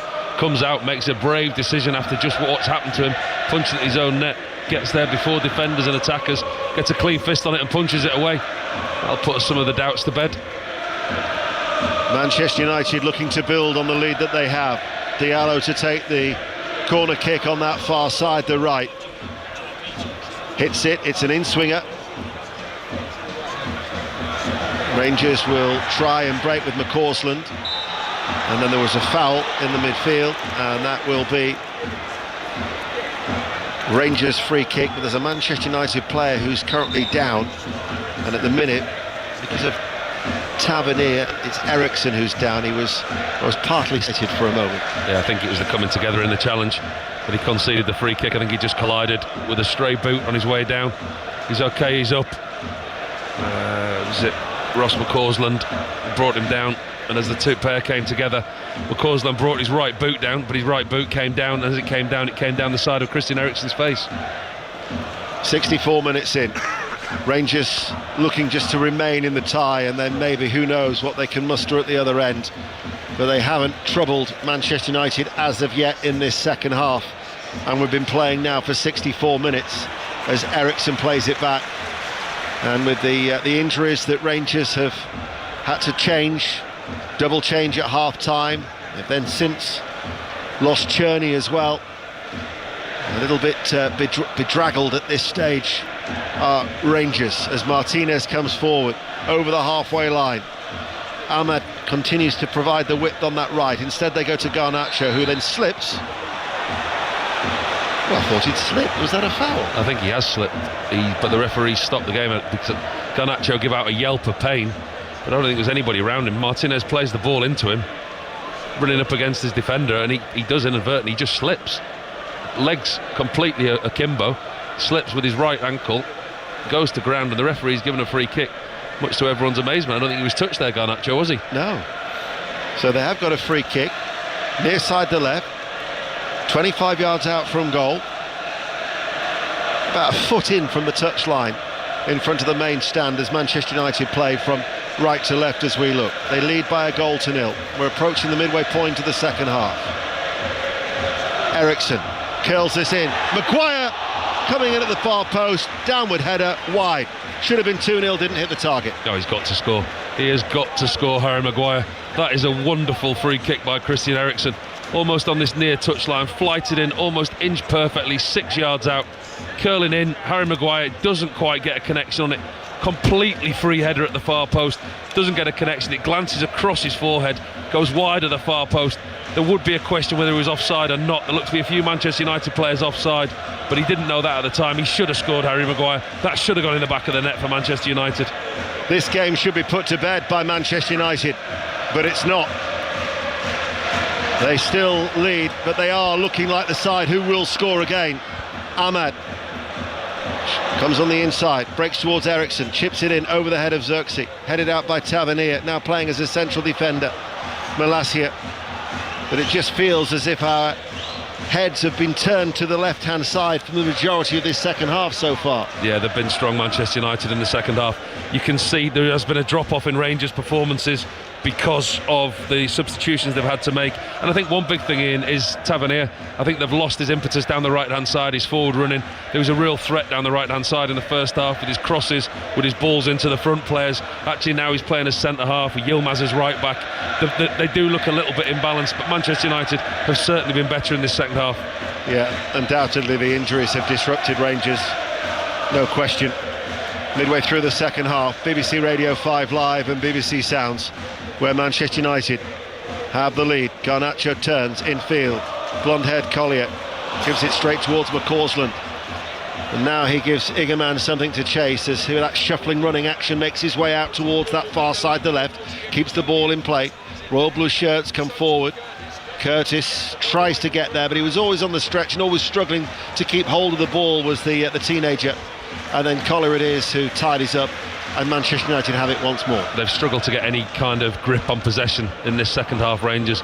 OK, granted they didn't have a lot in the first half, but when they did, they were able to keep the ball for short periods, get the ball up into Manchester United's half, create themselves some chances. But at the moment, Bayinda, other than that save early on in the second half, low down to his left-hand side from Cherney, has been a mere spectator. Manchester United dominating possession. Manchester United, with their supporters in full voice, lead 1-0. Martinez carries the ball over the halfway line, midway through the Rangers' half. The Rangers fans, to their credit, are still offering their team vocal support too. Garnacho's cross, twisting header away by Jefty, picked up by Fernandez. Ahmad makes the run, cut out well by McCausland, dropped to one knee, but he was alert as that ball was aimed to go through the inside right channel of the penalty area. Barami. Rangers need to try and get on the ball a little bit more, have a sustained spell of possession in this second half. Proper was almost caught in possession there by Xerxes. Tavernier clears it long. Yilmaz, chance to come forward. And his ball aimed towards Curtis, cut out by Martinez. They just look a little lightweight now going forward, Rangers. They do, and with Yilmaz on his right-hand side, I know he's filled in many times before, but not naturally a right-footer. Tavernier is forward as he carries the ball out of defence. Curtis now has it on this near side. He waits. Dessers is going to be coming on, the striker.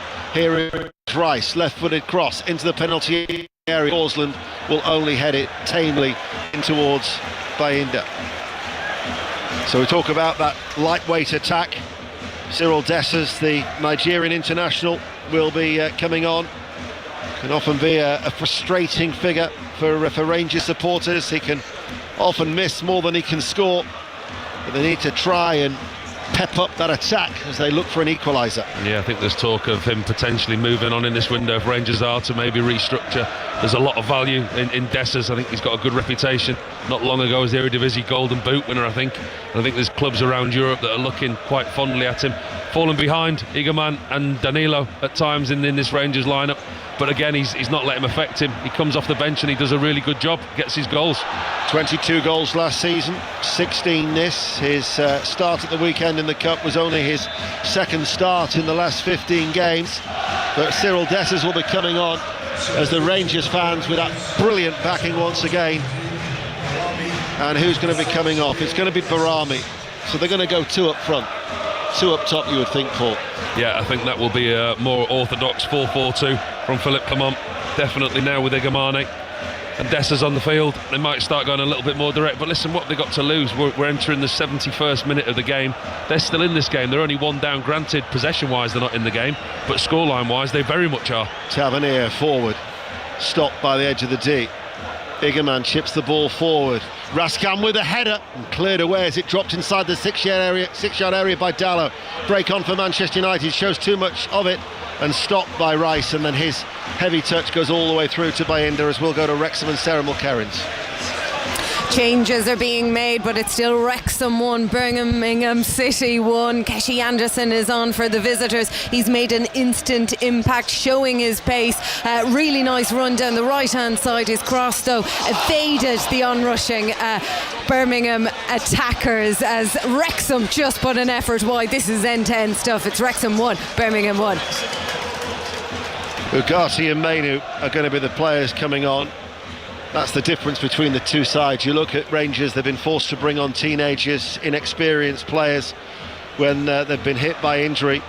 As the ball by Yilmaz to Butland did just have enough legs for Butland to have a right-footed swipe of that and get the ball clear. Tavernier playing as a central defender, hits the ball out towards McCausland on that far side, and yet Rangers are still in it. Only a goal down as McCausland keeps the ball in play over on that left-hand side. And how long do we have left? We have 18 minutes remaining of normal time here on 5 Live and BBC Sounds. And the longer this game goes, the more Rangers will believe that they've got a chance. You know, they get forward, they get a set play, they get an opportunity. Manchester United making the changes. It's a real pivotal point in the game now. Do Manchester United stick or bust? Do they go and try and get that second goal with the risk of leaving themselves slightly vulnerable? Or do they shut up shop and believe that they can get to the final whistle and secure a 1-0 win? But as I say, the longer it stays 1-0, Rangers are always in this game. I thought maybe that Yilmaz had been fouled for a push from behind by Malacia, but as it is, it went out for a throw. So, young Toby Collier, after his European debut, it's lasted just over 70 minutes. He's going to come off, Ugarte will come on, and then the other change is going to be Kobbie Mainoo coming on. And as Kobbie Mainoo comes on, it'll be Christian Eriksen who departs. Very much like-for-like substitutions there. Eriksen off, Ugarte on, Collier off, Mainoo on. Freshening it up a little bit, Ruben Amorim. We know that he's not going to change system, only personnel, so system will stay the same, and he'll be looking for his side to get the cushion of that second goal, if not see this game out.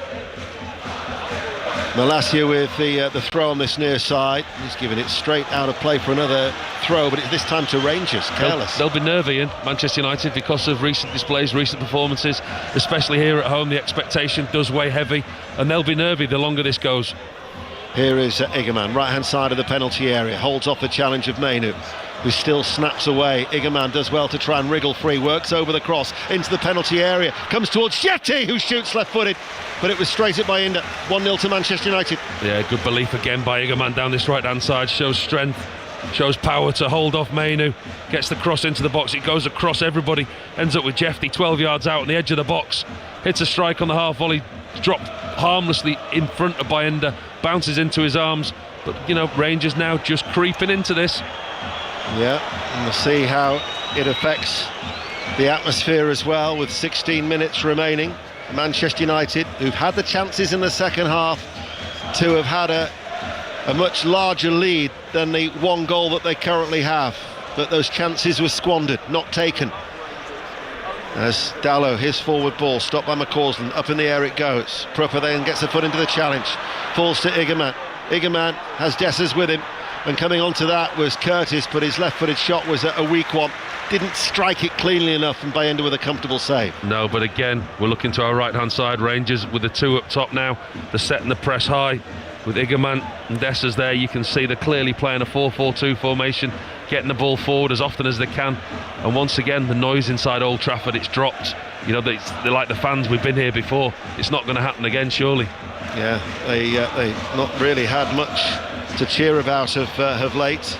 Just one win in their last 8 games since mid-December. And Rangers now are probably having their best spell of the second half. Ball forward. Dessers is after it, and with his pace he gets there. And he's having a bit of a tussle with Maguire, but Maguire shows his strength and safely manages the ball behind for a goal kick. Well, he's running a tight line there. Maguire could quite easily give away a penalty. Dessers gives him 5-yard start, but he still gets there in front of Harry Maguire. Dessers puts his body in between ball and man.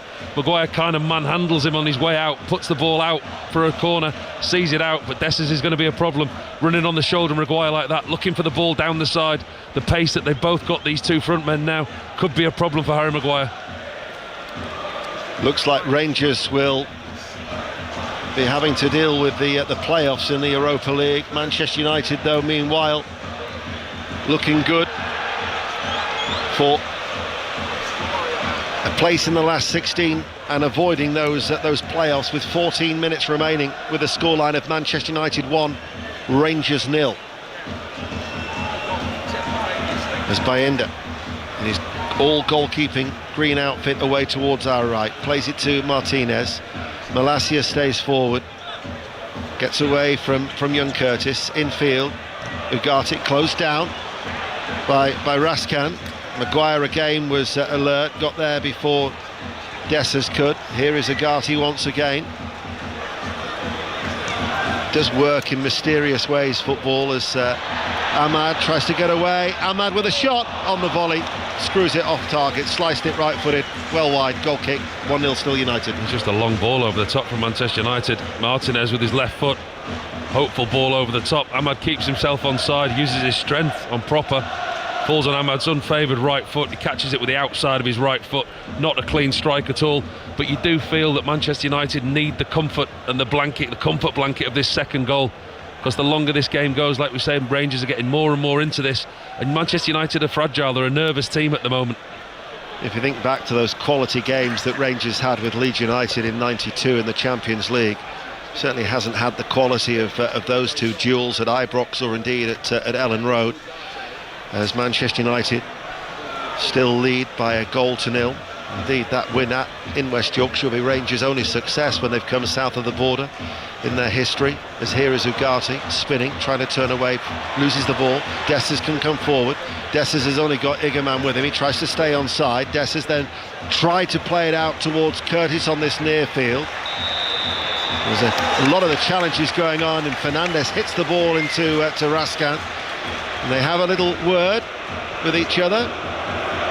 Raskan is the type of player who would relish that sort of bit of niggle. Oh, he's been brilliant this season, Raskan. He's won possession more than any other player in the Europa League, 98 times, more than 12 times in 3 games. His stats for Rangers this season are incredible. Since coming into the side in October, he's certainly been one of their best players. Signed him from Standard Liège 2 years ago. Nicolas Raskan, the 23-year-old Belgian midfielder. Manchester United, though, with just over 10 minutes remaining. Here is Menu, comes to a standstill. Back with Martinez. Menu, the England international. Xerxes, we've hardly mentioned his name. He came short, but played out towards Malacia. Malacia on this near side, the left. Menu, right-footed, ball towards Fernandez. Side onto goal. Malacia to Garnacho. Garnacho left corner of the area. Has 2 royal blue shirts in front of him. Curtis was one of them. Fernandez now will come inside off this left touchline to Dallow, who's in a central area. Along the ground, out towards Ahmed, always running on his toes and going on the outside. and then there was a foul there, and that actually might result in the first yellow card of the evening, and indeed Jefty is booked. Yeah, Ahmad's pace again on the right-hand side for Manchester United. He isolates Jefty one-on-one this time, puts a big touch around the corner. Jefty's quite clever, he just stands in the way. He knows that he's not going to catch Ahmad, takes a booking, concedes a free kick in a dangerous area. One for Manchester United to deliver into the box.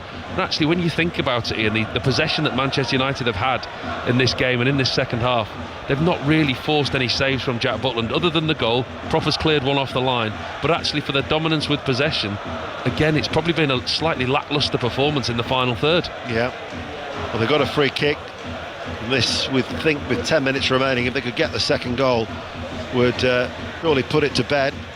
Fernandez, the captain, stands over it, right corner of the area, playing from right to left. Rangers have got every royal blue shirt back inside the area. Fernandez, flat ball in, good save by Butland. It was Xerxes who hit it goalwards, and Butland with a reflex save, diving back down towards his near left-hand post, turned it behind for a corner. Really is a good save by Jack Butland. Fantastic reflex save, great delivery in. Header at the near post, and Butland diving away to his left. It's Ugarte who dives full length at the near post. It's headed that quickly, the ball's behind Butland. Butland dives backwards and he's still able to get it round the post. Really good save, Jack Butland. Corner kick to Manchester United. The angle that we had looked like it was going to be an outstretched right leg of Xerxes, but it was the diving header by Ugarte. Butland made the save. Corner kick for Manchester United. They go deep towards the far post. Headed away by Igerman. Referee has spotted an infringement, and that will be a free kick. You know, many a time we've sat here with the great late Jimmy Armfield at this commentary position for BBC Radio 5 Live here, and yesterday marked 7 years since he passed away. A true legend, a true gent, and so to Duncan and the rest of the family, he's still missed. As Xerxes comes off the field of play, and Højlund comes on to replace him with some 8 minutes remaining. Just can't decide, Amaran Kamani, between Højlund and Xerxes. When either of them start, neither really put their hand up and say, pick me every week. And Xerxes today, I mean, the lack of times that we've put his name into commentary and we spoke about him shows the lack of involvement that he's had in the game today. I think he's been poor tonight, Joshua Xerxes. He hasn't really got himself involved in any way. 9 without a goal for Rasmus Højlund since he scored against Victoria Pilsen in this competition in mid-December. Manchester United with 8 minutes remaining, leading 1-0. Malacia waiting to take the throw. When you said at the end of the first half that the game was just bubbling and waiting to take off, from a neutral's point of view, it's never taken off. Are we still waiting? We're on the runway, aren't we? I think the engines have gone down to a murmur as well, haven't they? Ball played forward. Dessers could be onto this. Dessers lifts the ball goalwards and comes back off the base of the right-hand post. And Rangers cannot come any closer to their first goal against Manchester United. Oh, it's better again from Rangers down this right-hand side. Lovely little bit of play, lifted over the top into the path of Dessers. It's Bailey Rice on his left foot, plays it into the path of Dessers. Bayindir comes running out, Dessers lifts it over him. Everyone's expecting to see the net bulge, and it hits the outside of the post and falls the wrong way for those of a blue persuasion. It's a lovely ball from Bailey Rice over the top to Dessers. He may have been offside, would have had a VAR check. Bayindir comes running out, lifts it over the top of him, and it hits the outside of the post and goes harmlessly wide for a goal kick. Those frailties for Manchester United were exposed. I think you're right. I think it might well have been ruled out for offside. They haven't kept a clean sheet in their last 12 of Manchester United, and only one clean sheet in their last 15. But it's certainly fired up the travelling support away towards our right. 6 minutes remaining of normal time. Butland plays it out of defence. Tavernier closed down by Garnacho. And it will be a Rangers throw deep inside their own half, which Yilmaz, I think, was trying to advance and being a little cheeky down the touch line on this near side. Little bit of respite though for Ruben Amorim. Yeah, you'd think now that Rangers, any opportunities that they're going to get, they're going to have to go longer. The clock isn't on their side, but the opportunity there by Dessers will give them that little bit of belief. Here is Fernandes, 30 yards out from goal, central position. Manchester United now attacking on the right. Ahmad comes in field, plays it towards Mainu. To Fernandes, right side of the penalty area. Fernandes with a cut back, might reach Mainu. No, it won't. Just touched away by the youngster, Bailey Rice. Out of play, it will go for a Manchester United throw on the right. 5 minutes of normal time remaining. There will be at least 3 or 4 minutes of stoppage time, as here is Martinez inside the centre circle. Malacia front of the main stand now with Garnacho. Philippe Clement is urging his Royal Blue shirt, so those players just to push on out, don't sit too deep, try and go after Manchester United.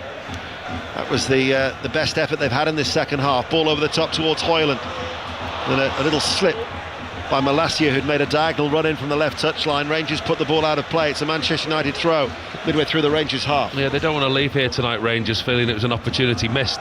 You know, they don't want to sit back, defend too deeply, get the ball forward now. They're clearly very quickly running out of time.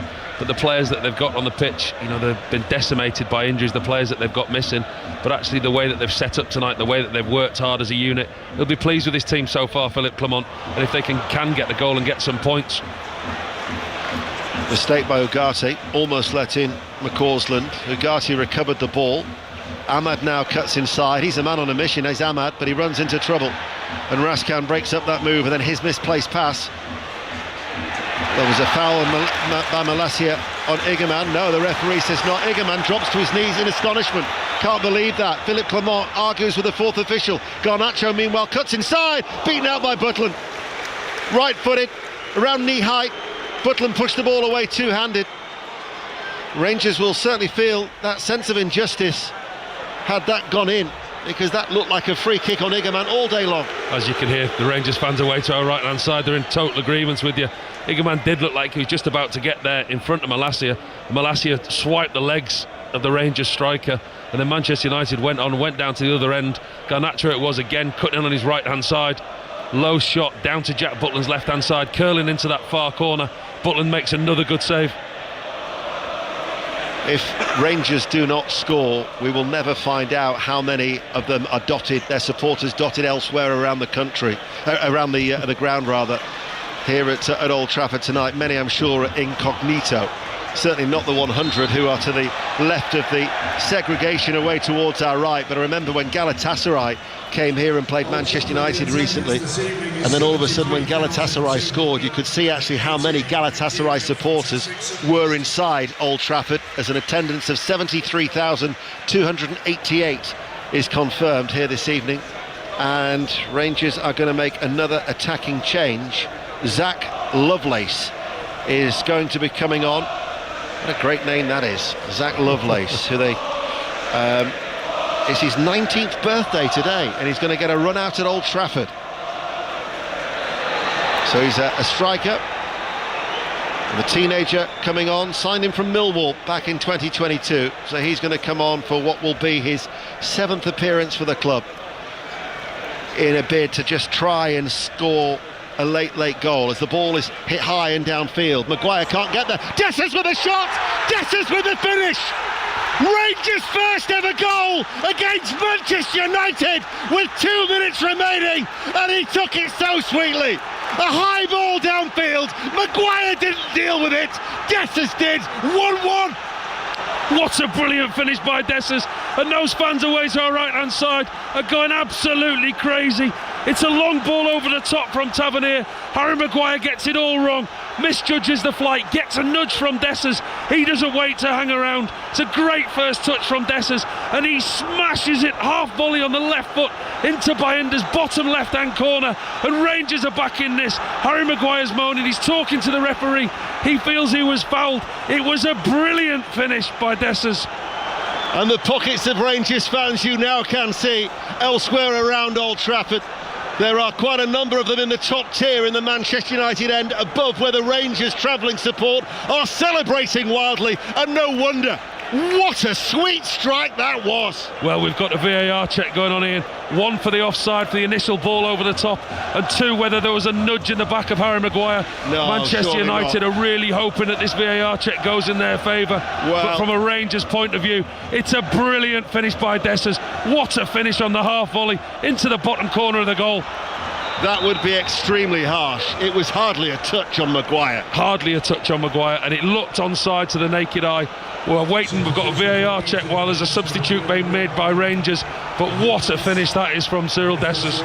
They were going to bring on Lovelace, but they've changed it. Instead, it's going to be Leon King, who's a defender. He's only made 3 appearances this season. He will come on for Yilmaz, so that will just try to shore things up at the back for Rangers. Dessers waits. I tell you what, the goal stands 1-1. What a dramatic finish. Cyril Dessers, and all of a sudden Rangers now go in search of a win. McCausland, 5 minutes of added on time. Dessers was played in again there. The place would have gone absolutely berserk in the Rangers' end if Rangers can fashion a late winner. Manchester United will rue the missed opportunities as Garnacho is held off by Tavernier. Tavernier just had too much desire. And I mentioned that Manchester United hadn't kept that clean sheet in their last 12. So it proves. But what a finish as Igerman tries to switch it out towards McCausland. They stayed in the game. Manchester United should have been out of sight. Ball played forward, up towards Curtis, downward header, and Maguire just wasn't strong enough. I said to you about a nervous team, I said to you about a team that were out of confidence, a team that were fragile, and that's what Manchester United were. And they looked susceptible at times, and that long ball forward over the top caught Harry Maguire out, and those Rangers fans to our right, wow, absolute scenes over to our right hand side. And the consequence of that equaliser, Manchester United were 4th in the Live League table. They now drop out of the top 8, and it means that they are 9th, whereas Rangers are 11th, and they will have a realistic chance of automatic qualification for the last 16. Next Thursday, as well as next Wednesday, promises to be very lively on 5 Live and BBC Sounds. 1-1. We're into the 5 minutes of added on time. Arriving is Fernandes. Cross put in from the left-hand side. Manchester United are back in front to silence the Rangers support. Bruno Fernandes, the captain. Martinez with the cross, and Fernandes running in just outside the 6-yard area, re-establishes the United lead. 2-1. It's brilliant. It's absolutely brilliant by Manchester United, and it's yet again Bruno Fernandes. Martinez goes out the back with the ball, and it's a lovely ball by Alessandro Martinez across the back of the Rangers back 4. And Fernandes arriving late, times his run to perfection, keeps himself onside, takes it on the volley with a side foot, smashes it past Jack Butland, and he's just rescued what's seemingly the most unlikely of 3 points for Manchester United. Brilliant delivery by Martinez and a fantastic finish by Fernandes. Bruno Fernandes, the captain, popping up with his 9th goal of the season. You know when you said about it been bubbling? Oh, it's there. We've got takeoff later on. The lid's off, and the noise inside Old Trafford is absolutely incredible. Those that decided to leave early, I suspect they'll be making their way back in. The noise to our right's gone very, very quiet, but the rest of the stadium now, the noise inside this place in the last 10 minutes has been incredible. Went through the legs of Jack Butland, didn't it? It was too much, the pace. It was just the pace from Bruno Fernandes. The ball from Martinez was absolutely inch perfect. Fernandes didn't have to break his stride, hit it on the volley, and it was the pace that did Jack Butland. Great noise inside Old Trafford. Manchester United 2, Rangers 1. Ahmad coming forward. How he would love to get on the score sheet tonight for Manchester United. And by my watch, we've got about 90 seconds remaining of normal time. You can see pictures of a smiling Sir Alex Ferguson. What was that expression about football, bloody football? Martinez, midway through his own half. And Maguire will be feeling a little relieved as well. Malacia near side, down the line. Headed forward for Rangers, picked up by Mainu. And then Ugarte spreads it out. This is the loudest that Old Trafford's been all night by the home support. All season, by the way. Ahmed coming forward now. Ahmed coming, just couldn't get the shot away. Stopped by Raskin. Raskin had his shirt pulled. Referee went to blow his whistle. It will be a free kick, even though McCausland had picked it up. They never had time to establish themselves after that equaliser, Rangers. That's one thing you say about these Manchester United supporters. They've never left the side of this team the whole season. Through the results, through the poor results, they've stuck by the side, and they're getting some just reward tonight. But as we always say, you're at your most susceptible when you've just scored. Point proven. The last 30 seconds remaining. Manchester United have got a free kick. Højlund was fouled inside the centre circle. As the line of stewards and police now are visible, certainly in that end away towards our right-hand side. Manchester United, just when it looked like they'd squandered the lead and they were going to throw away the 3 points, and they'd slip from 4th to 9th as Ahmed cuts in now into the penalty area. Ahmed still going, couldn't get the shot away. It means they're back 4th once more and looking maybe to finish as the top 2 seeds. They will have Eintracht Frankfurt in their sights. Lazio they cannot catch, the league leaders, but they could certainly maybe overhaul Athletic Bilbao or Eintracht Frankfurt. Nevertheless, automatic qualification looks theirs for the last 16. Unless something dramatic even happens even more, as Curtis stepping out of defence with Maguire. By my watch, the 5 minutes are up. When the referee, the Belgian official, blows his whistle, you will know with the loud cheers that Manchester United have extended their unbeaten run in the Europa League this season. As Rice hits a ball forward, Dessers tried to roll away from Martinez. He was too strong for him. Fernandes says, I'm in control of this, calm down, keeps hold of the ball, runs into the centre circle and holds onto it, the Manchester United captain. The winning goal, the decisive goal, as Manchester United lead 2-1 here on 5 Live. 6 minutes of injury time have now been played. Manchester United leaving their domestic troubles behind them here in the Europa League. As the ball is played towards Fernandes, he came to a standstill, he now runs forward, holds off Raskin, and there is the full-time whistle. Manchester United remain unbeaten in the Europa League, and just when it seemed that Cyril Dessert, who'd earlier hit the post for Rangers, had salvaged a last-gasp equaliser, Bruno Fernandes running in with an injury time winner. They've beaten Rangers 2-1. Paul Robinson. Well, that was worth coming, wasn't it? I think we had a very average first half, but the second half was a really good game. Listen, it's not Manchester United in top gear, but I think the big important thing for Manchester United at the moment is results. It's not how you get in results. Performances are important, but for them it's results. You know, they've got to climb up the table, progress in Europe. I think a draw tonight, given the amount of possession that they had, the dominance that they had in the game, if they hadn't got all 3 points tonight, there'd have been more questions asked. Actually, the way that Cyril Dessers took his goal was incredible. The Rangers fans erupted to our right. They thought they'd got the most unlikeliest of points, a complete smash and grab. But then Bruno Fernandes was there again. Again, not a brilliant performance by Manchester United, but result all important. And it's finished here at Old Trafford. Manchester United 2, Rangers 1. Steve. Sir Alex Ferguson applauds in the stand away to our left-hand side. His former number 2 at Manchester United, René Merlenstein, has been with us all evening. René, Bruno Fernandes really dug him out there, didn't he? Yeah, absolutely, as he's done on many occasions. I mean, the sting was really in the game, but I think Manchester United had only themselves to blame. The game, you know, they should have been put to bed much earlier. They were dominating, and with the changes that Rangers had to make, they didn't carry any threat forward after Czerny went off. But when Dessers came in, they went a little bit more direct, and it's one of the best goals you're going to see in the whole Europa League campaign. I don't think Maguire covered himself in glory, but Dessers, great touch, and certainly you think Rangers are going to come away with 1 point. And then again, as so often we've seen that again, then Man United can still click into a different gear. Great cross for Martinez and a fantastic finish through Butland's legs, and like Paul just said rightly so, it's all about the results. It's all about winning for United to put a little bit of a smile back on their faces. Rangers players all in blue away to our right-hand side, just walking towards their supporters, who are still incredibly loud here, applauding them for their efforts in the game. The Rangers fans, Paul Robinson, were singing and bouncing all night. Have not stopped since about 12 o'clock this afternoon in Manchester city centre.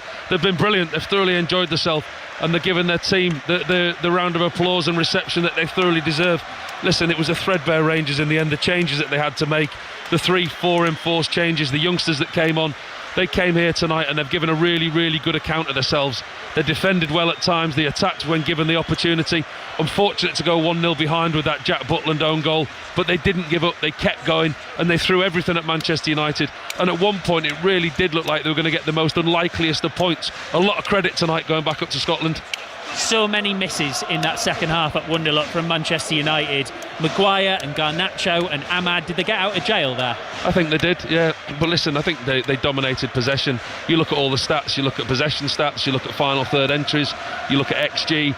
If you haven't seen the game, you just think that Manchester United have completely dominated and should have scored more goals. But actually it wasn't a great performance by Manchester United, but at risk of repeating myself, it's all about results for them at the moment, and that's what the manager will tell you. Yeah, I think that's a good point, Rene, isn't it? And I know you made it as well, because ultimately, if this was a Premier League game, we would be reviewing this performance and we would be reviewing it pretty negatively from a Manchester United point of view. Ultimately, with a game to go, they've got a big win. It's all in their hands going into a very, very difficult final game in Bucharest. So they haven't been good.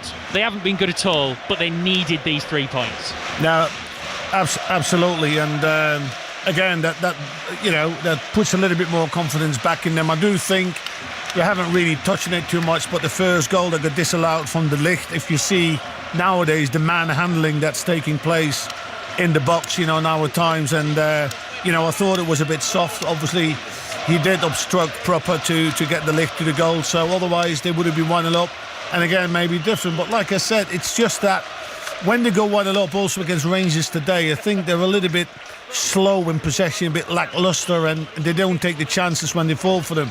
And tonight, luckily, they got away with it. Full time at Wrexham in League One, Sarah Mulcairns.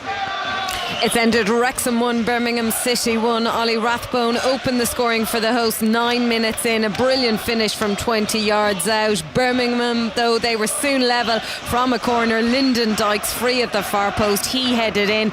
The second half, it was feisty. It was enthralling. They were both pushing for a winner. Wrexham had more of the chances. Also made some fine saves in between the sticks. Somehow the ball stayed out of the net after a goal-mouth scramble from a Wrexham corner. Ben Davies, he had some real key blocks in defence for the Blues as the hosts were piling on the pressure, but they couldn't find a way through, and it has ended Wrexham 1, Birmingham City 1.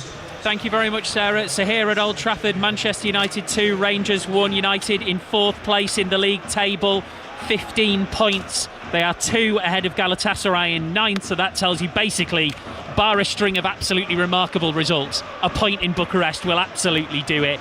Tottenham are in 6th place. They won 3-2 against Hoffenheim. They're at home to Elfsborg in their final game. They look very much well set to go through automatically as well. Lots more reaction to come on the Football Daily podcast, but here on 5 Live, it's time for Tony Livesey. Evening. Breathless stuff, that, Steve. It's going to be a bit noisy on that tram back into the city centre, don't you think? Well, I don't know if the guys here take the tram or if they have a golden limousine ready to come and pick them up. I'm not sure. Yeah, no, I've seen those guys in livery with the handsome cab outside. That'll be all right. We will take the managers, actually. We were debating what to do, and we've got to hear from the managers after that to see what they say. Any more reaction we'll get reaction from fans as well. Steve, thanks very much, mate. Thank you. Thanks for the team. Steve Crossman there and the team bringing you that 2-1 win to Manchester United in injury time. Dramatic stuff. Yes, so we will bring you both managers, their reaction on the programme today. And if you want to text us with your thoughts as well, if you're a United fan or a Rangers fan or football fan, you want to have your say, 85058, feel free to do so. Right, we're going to start with the news first of all, though. It's just gone 10:05. Here's Carl Hartley. The voice of the UK. This is BBC Radio 5 Live. Thanks, Tony. Sir Keir Starmer has described the Southport stabbings as one of the most harrowing moments in our country's history. Earlier, Axel Rudekabana was told by a judge at Liverpool Crown Court that he would serve at least 52 years in prison for stabbing to death 3 young girls and attempting to murder 10 other people. Our political correspondent Helen Catt says the Prime Minister described him as a vile offender. So Keir Starmer in his statement is very much focused on the victims and on the horror of what happened, reflecting the huge impact that this attack has had. When he talks about standing with the families in their grief, as he talks about it being one of the most harrowing moments in our country's history. Police say they've arrested a man wanted in connection with the death of a woman in Plymouth. Officers launched a search for Paul Anthony Butler after a woman in her 40s was attacked in the early hours of this morning. She later died in hospital. The 53-year-old has been arrested on suspicion of murder. Red weather warnings for strong wind come into force in Northern Ireland and parts of Scotland tomorrow morning as Storm Éowyn approaches the UK. The gusts could reach up to 100 miles per hour. Our correspondent in Belfast is Sarah Gervin. We are expecting pretty serious conditions here tomorrow. Now, in terms of what people can expect during a red weather warning, well, it could mean a possible risk to life because of flying debris. The warning also covers things like large waves, dangerous driving conditions, structural damage, possible road closures. Donald Trump has told the World Economic Forum in Davos that businesses should make their products in the United States if they want to avoid facing tariffs. The US president warned companies who manufactured goods elsewhere that they would have to pay a price for that, which would be reinvested in the US economy. And the Beatles and The Cure have both been nominated for Brit Awards for the first time in decades. Charli XCX leads the nominations, named in 5 categories. The Last Dinner Party have got 4. This is BBC Radio 5 Live. Call free 08085 909 693. Text 85058. Text will be charged at your standard message rate. Message on WhatsApp 08085 909 693. Visit bbc.co.uk/5 live terms for our terms of use and privacy notice. This is BBC Radio 5 Live. The voice of the UK. Tony Livesey. Listen on BBC Sounds. Tony Livesey. BBC Radio 5 Live. Oh, we've got a bit jazzy tonight. Hello, everyone. Yes, Tony Livesey with you for the till 1 a.m. next 3 hours. Looking forward to it. We've loads to get through. There's a lot going on in the news. Of course, you will have seen today that Axel Rudekabana, the man who launched those terrible attacks in Southport, killing 3 young children, has been sentenced in court. We'll get the details of that very shortly. I've spoken to a woman who's a lovely lady but she's had her roof blown off in Cornwall today. Storm Éowyn. If not here, is on its way. So be interested to hear from you guys tonight. Who's battening down the hatches? Are you driving up and down the country at the moment? How bad is it? What preparations are you taking? That storm due to hit tomorrow, but a mini tornado hit Cornwall today. Pretty grim stuff. So we'll talk about that later on. I have mentioned already we'll get both managers from Manchester United and Rangers. We'll get their response to that 2-1 win in the last minute or so for Manchester United tonight in the Europa League. We'll do that. From 11:30, it's the mixtape tonight, and we settled on a subject that we were talking about earlier in the week, actually, after we discovered that a college in Nottingham is giving lessons in how to use a telephone to the younger generation because they just don't know how to do it. So on that basis, tonight's theme is...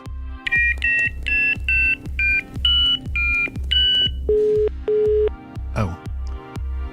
That's the least dramatic phone sound ever, but it's telephones. We've had so many entries for this tonight. So if you can think of a song with telephone in the